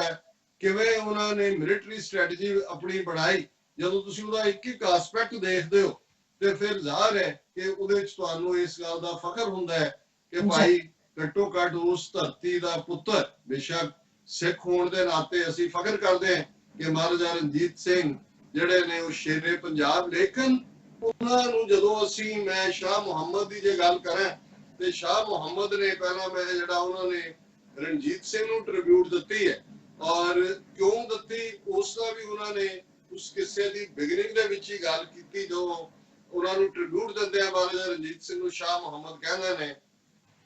ਮਹਾਬਲੀ ਰਣਜੀਤ ਸਿੰਘ ਹੋਇਆ ਪੈਦਾ, ਨਾਲ ਜ਼ੋਰ ਦੇ ਮੁਲਕ ਹਿਲਾਏ ਗਿਆ, ਮੁਲਤਾਨ, ਕਸ਼ਮੀਰ, ਪਿਸ਼ੌਰ, ਚੰਬਾ, ਜੰਮੂ, ਕਾਂਗੜਾ, ਕੋਟ ਨਿਵਾਏ ਗਿਆ, ਤਿੱਬਤ ਦੇਸ਼, ਲਦਾਖ ਤੇ ਚੀਨ ਤੋੜੀ ਸਿੱਕਾ ਆਪਣੇ ਨਾਮ ਚਲਾਏ ਗਿਆ। ਸ਼ਾਹ ਮੁਹੰਮਦਾ ਜਾਨ 50 ਬਰਸਾਂ ਹੱਛਾ ਰੱਜ ਕੇ ਰਾਜ ਕਮਾਏ ਗਏ। ਇਹ ਇੱਕ ਮੁਸਲਮਾਨ ਸ਼ਾਇਰ ਵੱਲੋਂ ਇਹ ਟ੍ਰਿਬਿਊਟ ਆਣੀ ਇਹ ਛੋਟੀ ਗੱਲ ਨਹੀਂ। ਔਰ ਉਹਦਾ ਰੀਜ਼ਨ ਜਦੋਂ ਕਿ ਉਹ ਆਪਣੇ ਕਿੱਸੇ ਦੀ ਸ਼ੁਰੂਆਤ ਕਰਦੇ ਨੇ ਤੇ ਉਹ ਕਹਿੰਦੇ ਨੇ, ਇੱਕ ਰੋਜ਼ ਵਡਾਲੇ ਦੇ ਵਿੱਚ ਬੈਠੇ, ਚੱਲੀ ਆਣ ਫਿਰੰਗੀ ਦੀ ਬਾਤ ਆਹੀ, ਰਾਜ਼ੀ ਬਹੁਤ ਰਹਿੰਦੇ ਮੁਸਲਮਾਨ ਹਿੰਦੂ, ਸਿਰ ਦੋਹਾਂ ਦੇ ਉੱਤੇ ਆਫਾਤ ਆਹੀ, ਸ਼ਾਹ ਮੁਹੰਮਦਾ ਵਿੱਚ ਪੰਜਾਬ ਦੇ ਜੀ, ਕੋਈ ਨਹੀਂ ਸੀ ਦੂਸਰੀ ਜ਼ਾਤ ਆਹੀ। ਕਿ ਭਾਈ ਬੈਠੇ ਆ ਯਾਰਾਂ, ਜੇ ਫਰੰਗੀਆਂ ਦੀ ਆਫਤ ਆ ਗਈ ਔਰ ਸਾਰੇ ਕਹਿ ਰਹੇ ਨੇ ਕਿ ਭਾਈ ਹਿੰਦੂ ਮੁਸਲਮਾਨ ਜਿਹੜੇ ਨੇ ਇਹ ਦੋਵੇਂ ਹੀ ਜਿਹੜੇ ਨੇ ਜਿਹੜੀ ਆ ਰਾਜ਼ੀ ਬਹੁਤ ਰਹਿੰਦੇ ਮੁਸਲਮਾਨ ਹਿੰਦੂ। ਇਹ ਟ੍ਰਿਬਿਊਟ ਇਹ ਹੈ ਕਿ ਉਹਨਾਂ ਨੇ ਉਹ ਹਾਰਮੋਨੀ ਪੈਦਾ ਕੀਤੀ ਖਾਲਸਾ ਰਾਜ ਨੇ, ਜਿਹਦੇ ਚ ਹਿੰਦੂ ਔਰ ਮੁਸਲਮਾਨ, ਜਿਨ੍ਹਾਂ ਦੀ ਹੌਸਟਿਲਿਟੀ, ਜਿਸ ਕਿਸਮ ਦਾ ਮਾਹੌਲ ਪਿਛਲੀਆਂ ਸਦੀਆਂ ਤੋਂ ਸੀ, ਔਰ ਉਹਨੂੰ ਉਸ ਦੇ ਵਿੱਚ ਇੱਕ ਮੈਰਿਟ ਨੂੰ ਕ੍ਰਾਈਟੇਰੀਆ ਰੱਖ ਕੇ, ਧਾਰਮਿਕ ਆਜ਼ਾਦੀ ਦੀ ਗੱਲ ਦੇ ਕੇ ਮਹਾਰਾਜਾ ਰਣਜੀਤ ਸਿੰਘ ਨੇ ਜਿਸ ਕਿਸਮ ਦਾ ਪਾਠ ਦਿੱਤਾ, ਇਹਦੇ ਵਿੱਚ ਪੰਜਾਬ ਦੇ ਅੰਦਰ ਇੱਕ ਪ੍ਰਾਈਡ ਵੀ ਸੀ। ਜੇ ਇਸ ਨੂੰ ਇੱਕ ਵੱਖਰੀ ਹੋਂਦ ਦੀ ਅਸੀਂ ਗੱਲ ਕਰਦੇ, ਔਰ ਮੈਂ ਕੁਦਰਤੀ ਜਦੋਂ ਹੀਰ ਵਾਰਿਸ ਸ਼ਾਹ ਜਿਹੜਾ ਪੰਜਾਬ ਦਾ ਐਪਿਕ ਹੈ, ਜਿਸ ਨੂੰ ਅਸੀਂ ਸਾਰੇ ਜਿਹੜਾ ਉਹ ਹੀਰ ਦਾ ਗਾਣਾ, ਉਹ ਹਰ ਗਾਇਕ ਜਿਹੜਾ ਸ਼ੁਰੂ ਕਰਦਾ ਹੈ ਹੀਰ ਤੋਂ ਕਰਦਾ ਹੈ। ਹਾਲਾਂਕਿ ਵਾਰਿਸ ਸ਼ਾਹ ਹੋਰਾਂ ਦਾ ਪੀਰੀਅਡ ਰਣਜੀਤ ਸਿੰਘ ਦੇ ਲਾਹੌਰ ਤਖਤ ਲੈਣ ਤੋਂ 1 ਸਾਲ ਪਹਿਲਾਂ ਉਹ ਵਫਾ ਪਾ ਜਾਂਦੇ ਨੇ। 1722 ਤੋਂ 1798 ਤੱਕ ਹੈ ਉਹਨਾਂ ਦਾ, ਔਰ ਉਹਨਾਂ ਦੀ ਜੰਡਿਆਲਾ ਸ਼ੇਰ ਖਾਨ ਜਿੱਥੇ ਉਹਨਾਂ ਦਾ ਜਨਮ ਹੋਇਆ ਉੱਥੇ ਹੀ ਉਹਨਾਂ ਦੀ ਕਬਰ ਵੀ ਹੈ। ਲੇਕਿਨ ਉਹ ਵੀ ਜਦੋਂ ਅਸੀਂ ਵੱਖਰੀ ਐਂਟੀਟੀ ਦੀ ਗੱਲ ਕਰਦੇ ਹਾਂ, ਜਦੋਂ ਖਾਲਸਾ ਰਾਜ ਜਾਂ ਖਾਲਿਸਤਾਨ ਦੀ ਅਸੀਂ ਗੱਲ ਕਰਦੇ ਹਾਂ, ਤੇ ਇਸ ਗੱਲ ਦਾ ਧਿਆਨ ਰਹੇ ਕਿ ਸਾਡਾ ਇਹਨਾਂ ਪੂਰਬੀਆਂ ਤੇ ਦੱਖਣੀਆਂ ਦੇ ਨਾਲ, ਔਰ ਇਹੀ ਗੱਲ ਸ਼ਾਹ ਮੁਹੰਮਦ ਨੇ ਜਦੋਂ ਇਸ ਜੰਗ ਹਿੰਦ ਪੰਜਾਬ ਦਾ ਗੱਲ ਕੀਤੀ ਤੇ ਉਹਨੇ ਸ਼ੁਰੂ ਹੀ ਇੱਥੋਂ ਕੀਤਾ ਸੀ। ਜੰਗ ਹਿੰਦ ਪੰਜਾਬ ਦਾ ਹੋਣ ਲੱਗਾ, ਦੋਨੋਂ ਪਾਤਸ਼ਾਹੀ ਫੌਜਾਂ ਭਾਰੀਆਂ ਨੇ, ਅੱਜ ਹੋਵੇ ਸਰਕਾਰ ਤਾਂ ਮੁੱਲ ਪਾਵੇ, ਜਿਹੜੀਆਂ ਖਾਲਸੇ ਨੇ ਤੇਗਾ ਮਾਰੀਆਂ ਨੇ, ਇਹ ਆਪਣੇ ਆਪ ਦੇ ਵਿੱਚ ਬਿਗਨਿੰਗ ਹੀ ਇਹ ਹੈ ਕਿ ਜੰਗ ਹਿੰਦ ਪੰਜਾਬ ਦਾ ਹੋਣ ਲੱਗਾ। ਹੁਣ ਹਿੰਦ ਕੀ ਹੈ, ਜਿਹਦੇ ਵਿੱਚ ਅੰਗਰੇਜ਼ਾਂ ਦੀਆਂ ਫਰੰਟਲ ਪਲਟਨਾਂ ਸਾਰੀਆਂ ਹੀ ਬਿਹਾਰ ਔਰ ਯੂਪੀ ਦੇ, ਉਹੀ ਬਿਹਾਰ ਰੈਜੀਮੈਂਟ ਜਿਹੜੀ ਦਰਬਾਰ ਸਾਹਿਬ ਤੇ ਹਮਲਾਵਰ ਹੁੰਦੀ ਹੈ ਜੂਨ 84, ਉਹੀ ਬਿਹਾਰ ਰੈਜੀਮੈਂਟ ਜਿਹੜੀ ਹੁਣ ਚੀਨੀਆਂ ਤੋਂ ਕੁੱਟ ਖਾ ਕੇ ਆਉਂਦੀ ਹੈ, ਔਰ ਇਹੀ ਬਿਹਾਰੀ ਔਰ ਦੱਖਣੀ, ਜਿਹਨੂੰ ਫਿਰ ਇੱਕ ਥਾਂ ਸ਼ਾਹ ਮੁਹੰਮਦ ਨੇ ਕਿਹਾ ਕਈ ਕੋਟ ਜਿਹੜੇ ਪੂਰਬੀ ਦੱਖਣੀ, ਪੂਰਬੀਏ ਤੇ ਦੱਖਣੀ ਜਿਹੜੇ ਨੇ ਇਹ ਆਏ। ਹੁਣ ਬੜਾ ਕਲੀਅਰ ਹੈ ਉਹਨਾਂ ਨੂੰ ਕਿ ਇਹ ਜਿਹੜਾ ਰੈਸਟ ਆਫ ਇੰਡੀਆ ਹੈ, ਜਿਹੜਾ ਗੰਗਾ ਜਮਨਾ ਵਾਲੇ ਨੇ, ਇਹ ਸਾਡੀ ਧਰਤੀ ਨੂੰ ਗੁਲਾਮ ਬਣਾਉਣਾ ਚਾਹੁੰਦੇ ਨੇ, ਫਰੰਗੀ ਦੇ ਹੱਥਾਂ ਦੇ ਵਿੱਚ ਖੇਡ ਰਹੇ ਨੇ। ਔਰ ਕਿਵੇਂ ਇਹ ਐਂਟੀਟੀ, ਬੇਸ਼ੱਕ ਹੀਰ ਵਾਰਿਸ ਸ਼ਾਹ ਡਿਫਰੈਂਟ ਰੀਜ਼ਨਸ, ਉਸ ਦੇ ਵਿੱਚ ਲਿਟਰੇਚਰ ਦੀ ਰਿਚਨੈਸ ਹੈ, ਪੰਜਾਬੀ ਜ਼ਬਾਨ ਦੀ ਕਿੱਸਾਕਾਰੀ ਦੀ ਸਿਖਰ ਹੈ, ਔਰ ਬਹੁਤ ਸਾਰੀ ਉਸ ਲਿਖਤ ਦੇ ਜਿਹੜੇ ਨੇ ਉਹ ਅੱਜ ਲੋਕਾਂ ਦੇ ਮੁਹਾਵਰੇ ਬਣੇ ਹੋਏ ਨੇ। ਲੇਕਿਨ ਮੈਂ ਇਹਨੂੰ ਇੱਕ ਸ਼ੇਅਰ, ਜਦੋਂ ਕਿ ਹੀਰ ਦੀ ਖੂਬਸੂਰਤੀ ਦਾ ਵਾਰਿਸ ਸ਼ਾਹ ਬਿਆਨਦੇ ਨੇ ਕਿ ਕਿਵੇਂ ਇਹ ਇੱਕ ਵੱਖਰੀ ਐਂਟੀਟੀ ਹੈ ਪੰਜਾਬ ਦੀ ਧਰਤੀ, ਜਾਂ ਅੱਜ ਜਦੋਂ ਸਿੱਖ ਦਰਿਆਏ ਜਮਨਾ ਤੋਂ ਵਾਘਾ ਤੱਕ ਇੰਡੀਪੈਂਡੈਂਟ ਸੋਵਰਨ ਨੇਸ਼ਨ ਖਾਲਿਸਤਾਨ ਦੀ ਗੱਲ ਕਰਦੇ ਨੇ, ਤੇ ਜ਼ਾਹਰਾ ਤੌਰ ਦੇ ਉੱਤੇ ਸਾਡਾ ਕੋਈ ਤਾਲੁਕ ਨਹੀਂ ਹੈ ਉਸ ਦੇ ਨਾਲ। ਔਰ ਹੀਰ ਦੀ ਖੂਬਸੂਰਤੀ ਦਾ ਜ਼ਿਕਰ ਕਰਦੇ ਆ, ਵਾਰਿਸ ਸ਼ਾਹ ਕਹਿੰਦੇ ਨੇ ਭਾਵਾਂ ਵਾਂਗ ਕਮਾਨ ਲਾਹੌਰ ਦਿਸਣ। ਹੁਣ ਲਾਹੌਰ ਸੈਂਟਰ ਹੈ, ਮਰਕਜ਼ ਹੈ ਉਹ ਸਾਰੇ ਦਾ, ਔਰ ਸਦੀਆਂ ਤੋਂ ਰਿਹਾ। ਭਾਵਾਂ, ਇਹ ਹੀਰ ਦਾ ਬਿਆਨ ਹੈ ਖੂਬਸੂਰਤੀ ਦਾ, ਭਾਵਾਂ ਵਾਂਗ ਕਮਾਨ ਲਾਹੌਰ ਦਿਸਣ, ਕੋਈ ਹੁਸਨ ਨਾ ਅੰਤ ਹਿਸਾਬ ਦਾ ਜੀ, ਸੁਰਮਾ ਨੈਣਾ ਦੀ ਧਾਰ ਵਿੱਚ ਖੁੱਭ ਰਿਹਾ, ਚੜਿਆ ਹਿੰਦ ਤੇ ਕਟਕ ਪੰਜਾਬ ਦਾ ਜੀ। ਕਿ ਹੁਣ ਉਸ ਦੀਆਂ ਭਾਵਾਂ ਲਾਹੌਰ ਦੀ ਕਮਾਨ ਵਾਂਗ ਨੇ, ਔਰ ਸੁਰਮਾ ਨੈਣਾ ਦੀ ਧਾਰ ਵਿੱਚ ਖੁੱਭ ਰਿਹਾ। ਇੰਨਾ ਖੂਬਸੂਰਤ ਤੇ ਬਿਆਨ ਹੈ। ਜਦੋਂ ਅਸੀਂ ਨੈਣਾ ਦੀ ਜਾਂ ਉਸ ਖੂਬਸੂਰਤੀ ਦਾ ਵਾਰਿਸ ਸ਼ਾਹ ਬਿਆਨ ਕਰਦੇ ਨੇ, ਚੜਿਆ ਹਿੰਦ ਤੇ ਕਟਕ ਪੰਜਾਬ ਦਾ ਜੀ, ਕਿ ਸੁਰਮਾ ਐ ਲੱਗਦਾ ਨੈਣਾ ਦੀ ਧਾਰ ਦੇ ਵਿੱਚ ਜਿਵੇਂ ਹਿੰਦ ਦੇ ਉੱਤੇ, ਇਹ ਬਿਹਾਰ ਯੂਪੀ ਦੇ ਉੱਤੇ ਪੰਜਾਬ ਦੀ ਫੌਜ ਅਟੈਕ ਕਰ ਰਹੀ ਹੈ। ਹੁਣ ਤੁਸੀਂ ਇਸ ਤੋਂ, ਔਰ ਇਹ 1798 ਤੋਂ ਪਹਿਲਾਂ ਲਿਖਿਆ ਜਾਂਦਾ ਹੈ, ਜਦੋਂ ਕਿ ਪੰਜਾਬ ਦੀ ਇੱਕ ਆਪਣੀ ਇੱਕ ਸਟਰਗਲ ਚੱਲ ਰਹੀ ਹੈ, ਜਿਸ ਦੇ ਵਿੱਚ ਸਿੱਖ ਮਿਸਲਾਂ ਦਾ ਪੀਰੀਅਡ ਹੈ। ਔਰ ਮੈਂ ਇਹ ਸਮਝਦਾ ਵੀ ਅੱਜ ਜਦੋਂ ਅਸੀਂ ਇਹਨਾਂ ਚੈਲੰਜਸ ਨੂੰ ਦੇਖ ਰਹੇ ਹਾਂ, ਮੈਂ ਦੇਖ ਰਿਹਾ ਵਕਤ ਮੈਂ ਟੀਟੀ ਬਾਰੇ ਤਾਂ ਵੇਰਵੇ ਨਾਲ ਨਹੀਂ ਡਿਸਕਸ ਕਰ ਸਕਦਾ, ਮੈਂ ਉਹਦਾ ਟੈਕਸਟ ਡਿਸਕਸ ਕਰਨਾ ਚਾਹੁੰਦਾ ਸੀ। ਪਰ ਇੱਕ ਗੱਲ ਮੈਂ ਜ਼ਰੂਰ ਕਹਿਣਾ ਚਾਹੁੰਦਾ ਕਿ ਰਾਜਮੋਹਨ ਗਾਂਧੀ, ਜਿਹੜਾ MK ਗਾਂਧੀ, ਜਿਹਨੂੰ ਹਿੰਦੂਤਵੀਆਂ ਦੇ ਬੇਸ਼ੱਕ ਗੋਡਸੇ ਨੇ ਮਾਰਿਆ, ਪਰ ਭਾਰਤ ਦੇਸ਼ ਨੇ ਰਾਸ਼ਟਰਪਿਤਾ ਵੀ ਬਣਾਇਆ ਤੇ ਮਹਾਤਮਾ ਬਣਾਇਆ ਹੋਇਆ ਹੈ, ਉਹਦਾ ਪੁੱਤ ਹੈ। ਔਰ ਜਦੋਂ 1900 ਉਸ ਐਮਰਜੈਂਸੀ ਤੋਂ ਬਾਅਦ 1977 ਦੇ ਵਿੱਚ ਮੁਰਾਰਜੀ ਦੇਸਾਈ ਦੀ ਹਕੂਮਤ ਬਣਦੀ ਹੈ, ਤੇ ਉਸ ਦਾ ਵਿਦੇਸ਼ ਮੰਤਰੀ ਹੈ ਅਟਲ ਬਿਹਾਰੀ ਵਾਜਪਾਈ, ਔਰ ਉਹ ਚੀਨ ਦੇ ਦੌਰੇ ਤੇ ਜਾਂਦਾ। ਪਹਿਲੀ ਵਾਰ ਸੀ ਕਿ 1962 ਤੋਂ ਬਾਅਦ ਉਹ ਆਈਸ ਬ੍ਰੇਕ ਹੋਈ, ਔਰ ਉਹਨਾਂ ਦੇ ਗਰੁੱਪ ਦੇ ਵਿੱਚ ਇਹ ਜਿਹੜਾ ਗਾਂਧੀ ਦਾ ਪੁੱਤ ਹੈ ਰਾਜਮੋਹਨ ਗਾਂਧੀ, ਇਹ ਜਰਨਲਿਸਟ ਵੀ ਹੈ, ਲੇਖਕ ਵੀ ਹੈ, ਇਸ ਦੀਆਂ ਕਿਤਾਬਾਂ ਛਪਦੀਆਂ ਨੇ, ਪੜ੍ਹੀਆਂ ਜਾਂਦੀਆਂ ਨੇ ਗਲੋਬਲੀ ਇਹਨੂੰ, ਕਿ ਇਹ ਵੀ ਉਸ ਵਫਦ ਦਾ ਹਿੱਸਾ ਹੈ, ਐਜ਼ ਅ ਜਰਨਲਿਸਟ ਹੋਏਗਾ। ਹੁਣ ਇਹ ਗੱਲ ਰਾਜਮੋਹਨ ਗਾਂਧੀ ਨੇ ਕਹੀ, ਲਿਖੀ ਆਪਣੀ ਕਿਤਾਬ 'ਚ, ਔਰ ਮੈਂ ਹੈਰਾਨ ਸੀ ਕਿ ਵੀ ਇਹ ਟੁਚਾ ਇੱਕ BJP ਦਾ ਮਨਜਿੰਦਰ ਸਿਰਸਾ ਦਿੱਲੀ ਵਾਲਾ, ਜਿਹਨੇ ਦਿੱਲੀ ਕਮੇਟੀ ਵੱਲੋਂ ਇੱਕ ਵੀਡੀਓ ਕੀਤੀ ਹੈ ਰਿਲੀਜ਼, ਜਿਹਦੇ 'ਚ ਭਾਵੇਂ ਸਿੱਖ ਰਾਜ ਦੀ ਕਿ ਭਾਈ ਕਿਵੇਂ ਸਿੱਖ ਰਾਜ ਦੀਆਂ ਹੱਦਾਂ ਤਿੱਬਤ ਔਰ ਦੂਜੇ ਤੱਕ ਸੀ, ਔਰ ਈਵਨ ਇਸ ਵੀਡੀਓ 'ਚ ਵੀ ਜਿਹੜਾ ਇਹਨੂੰ ਕੋਟ ਕੀਤਾ ਗਿਆ ਰਾਜਮੋਹਨ ਗਾਂਧੀ ਨੂੰ। ਰਾਜਮੋਹਨ ਗਾਂਧੀ ਨੇ ਕਿਹਾ ਕਿ ਜਦੋਂ ਵਾਜਪਾਈ ਨੇ ਚਾਈਨਾ ਦੇ ਫੋਰਨ ਮਿਨਿਸਟਰ ਦੇ ਨਾਲ ਗੱਲ ਸ਼ੁਰੂ ਕੀਤੀ, ਔਰ ਉਹਨੇ ਕਿਹਾ ਕਿ ਜੀ ਇਹ ਤਿੱਬਤ, ਲੇਹ ਤੇ ਲਦਾਖ ਇਹ ਸਾਡੇ ਨੇ, ਔਰ ਤੁਸੀਂ ਜਿਹੜਾ ਤਿੱਬਤ ਤੇ ਕਬਜ਼ਾ ਕੀਤਾ ਹੈ, ਲਦਾਖ ਦਾ ਇੱਕ ਹਿੱਸਾ ਹੈ, ਅਕਸਾਈ ਚੀਨ ਲਦਾਖ ਦਾ ਹਿੱਸਾ ਹੈ, ਤੇ ਜਿਹੜਾ ਲੇਹ ਸਾਡੇ ਕੋਲ ਹੈ, ਔਰ ਇਹਨੂੰ ਆਪਾਂ ਇਹਦੀ ਗੱਲਬਾਤ ਕਰੀਏ। ਔਰ ਇਹ ਉਹਦਾ ਰਾਜਮੋਹਨ ਗਾਂਧੀ ਦਾ ਕਹਿਣਾ ਹੈ ਕਿ ਉਹਨੇ ਰੋਕ ਕੇ ਇਹਨੂੰ ਕਿਹਾ ਵਾਜਪਾਈ ਨੂੰ ਕਿ ਵੀ ਤੁਹਾਡਾ ਲੇਹ ਲਦਾਖ ਜਾਂ ਇਹਦੇ ਨਾਲ ਕੀ ਤਾਲੁਕ ਹੈ ਤਿੱਬਤ ਨਾਲ, ਕਿਉਂਕਿ ਤੁਹਾਡਾ ਤਾਂ ਹਾਂ ਸਿੱਖ ਰਾਜ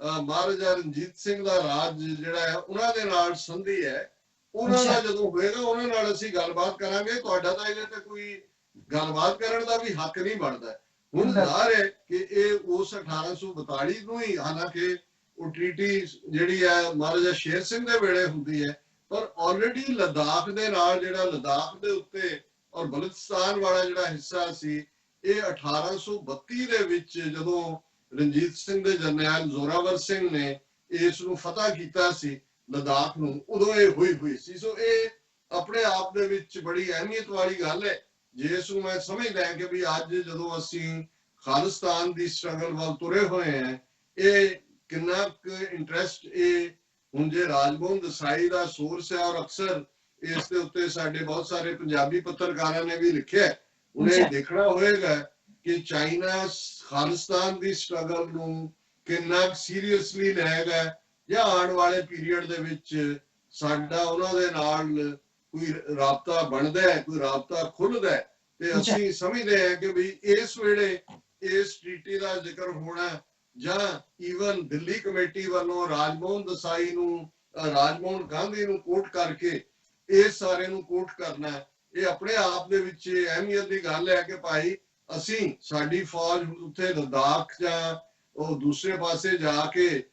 ਇਹਨਾਂ ਦੇ ਲਈ ਨਹੀਂ ਮਰੇਗੀ। ਜੇ ਚੀਨ ਨੇ ਸਾਡੇ ਉਸ ਹੱਕ ਨੂੰ ਕਬੂਲਿਆ ਹੋਇਆ ਤੇ ਮੇਬੀ ਫਿਊਚਰ ਦੇ ਖਾਲਿਸਤਾਨ ਦੇ ਲਈ ਚੀਨ ਦੇ ਨਾਲ ਜਿਹੜਾ ਉਹਨਾਂ ਦੇ ਵੀ ਜਿਹੜਾ ਕੋਈ ਇਸ ਦੇ ਵਿੱਚ ਇੰਟਰਸਟ ਬਣ ਸਕੇ। ਕਲੋਜ਼ ਕਰਨ ਤੋਂ ਪਹਿਲਾਂ ਮੈਂ ਸਮਝਦਾ ਕਿ ਵੀ ਕਰੋਨਾ ਦੀ ਅਪਡੇਟ ਤੁਸੀਂ ਪੁੱਛੀ ਹੈ, ਇਸ ਵੇਲੇ ਟੋਟਲ ਕੇਸ ਦੁਨੀਆ ਦੇ ਵਿੱਚ 1 ਕਰੋੜ ਨੂੰ ਕ੍ਰਾਸ ਕਰ ਗਏ ਨੇ। 10 ਮਿਲੀਅਨ 3,25,958 ਟੋਟਲ ਕੇਸ ਨੇ, ਔਰ 5,05,953 ਡੈਥਸ ਹੋਈਆਂ ਨੇ। ਅਮਰੀਕਾ ਲੀਡਿੰਗ ਕੰਟਰੀ ਹੈ, 2,06,51,497 ਟੋਟਲ ਕੇਸ ਨੇ, 1,28,577 ਡੈਥਸ ਨੇ। 10 ਸਟੇਟਾਂ ਸਾਊਥ ਦੀਆਂ ਅਮਰੀਕਾ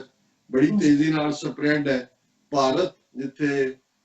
ਪਿਛਲੇ ਇਸ ਵੀਕਐਂਡ ਤੇ ਇੱਕ ਦਿਨ ਦੇ ਵਿੱਚ ਹੀ 25,000 ਤੋਂ ਜ਼ਿਆਦਾ ਕੇਸ ਆਏ ਨੇ, ਔਰ ਬੜੀ ਤੇਜ਼ੀ ਨਾਲ ਉਹ ਰੂਸ ਨੂੰ ਪਿੱਛੇ ਛੱਡਣ ਜਾ ਰਿਹਾ। ਹੁਣ ਇਸ ਵੇਲੇ ਚੌਥੇ ਨੰਬਰ ਤੇ ਹੈ, ਔਰ 5,66,833 ਟੋਟਲ ਕੇਸਿਸ ਨੇ। 16,890 ਜਿਹੜੇ ਟੋਟਲ ਡੈਥਸ ਨੇ ਭਾਰਤ ਦੇ ਵਿੱਚ। ਪਾਕਿਸਤਾਨ ਵੀ ਕਾਫੀ ਉੱਪਰ ਆਇਆ, 12ਵੇਂ ਨੰਬਰ ਤੇ ਹੈ। 2,06,512 ਉਹਨਾਂ ਦੀਆਂ ਟੋਟਲ ਪਾਕਿਸਤਾਨ ਦੇ ਵਿੱਚ ਕੇਸਿਸ ਨੇ, ਔਰ 4,167 ਡੈਥਸ ਨੇ। ਸੋ ਅਸੀਂ ਸਮਝਦੇ ਹਾਂ ਕਿ ਇਹ ਕ੍ਰਾਈਸਿਸ ਬਰਾਬਰ ਉਸੇ ਤੇਜ਼ੀ ਦੇ ਨਾਲ ਅੱਗੇ ਵੱਧ ਰਿਹਾ ਹੈ। ਵਰਲਡ ਹੈਲਥ ਆਰਗੇਨਾਈਜੇਸ਼ਨ ਵੱਲੋਂ ਰਿਪੀਟਡ ਵਾਰਨਿੰਗਸ ਵੀ ਦਿੱਤੀਆਂ ਗਈਆਂ ਸੀ, ਔਰ ਇਸ ਦੇ ਨਾਲ ਅਸੀਂ ਬੇਸ਼ੱਕ ਡਿਸਕਸ ਕਰਨਾ ਚਾਹੁੰਦੇ ਸੀ ਕਿ ਭਾਈ ਚਾਈਨਾ ਔਰ ਭਾਰਤ ਦਾ ਕੀ ਹੈ, ਇਹਨੂੰ ਲੇਕਿਨ ਜਿਹੜੇ ਦੂਸਰੇ ਸੈਗਮੈਂਟਸ ਨੇ ਅਸੀਂ ਉਹਨਾਂ ਦੇ ਨਾਲ ਅਟੈਚ ਕਰਕੇ, ਜਿਵੇਂ ਭਾਰਤ ਨੇ ਚਾਈਨਾ ਦੀਆਂ ਐਪਸ ਦੇ ਉੱਤੇ ਇਨਕਲੂਡਿੰਗ ਟਿਕਟੌਕ ਪਾਬੰਦੀ ਲਾਈ ਹੈ, ਇਸ ਦਾ ਜ਼ਿਕਰ ਅਸੀਂ ਆਉਣ ਵਾਲੇ ਸੈਗਮੈਂਟਸ ਦੇ ਵਿੱਚ ਕਰਾਂਗੇ। ਜੀ ਡਾਕਟਰ ਸਾਹਿਬ, ਤੁਹਾਡਾ ਬਹੁਤ ਬਹੁਤ ਸ਼ੁਕਰੀਆ। ਸੋ ਇੱਥੇ ਲੈਣੇ ਬ੍ਰੇਕ। ਵਿਊਅਰਸ ਤੋਂ ਸਾਨੂੰ ਇਸੇ ਤਰ੍ਹਾਂ ਹੀ ਬਣੇ ਰਹਿਣਾ। ਮਿਲਦੇ ਹਾਂ ਆਫਟਰ ਦਿਸ ਸ਼ਾਰਟ ਬ੍ਰੇਕ।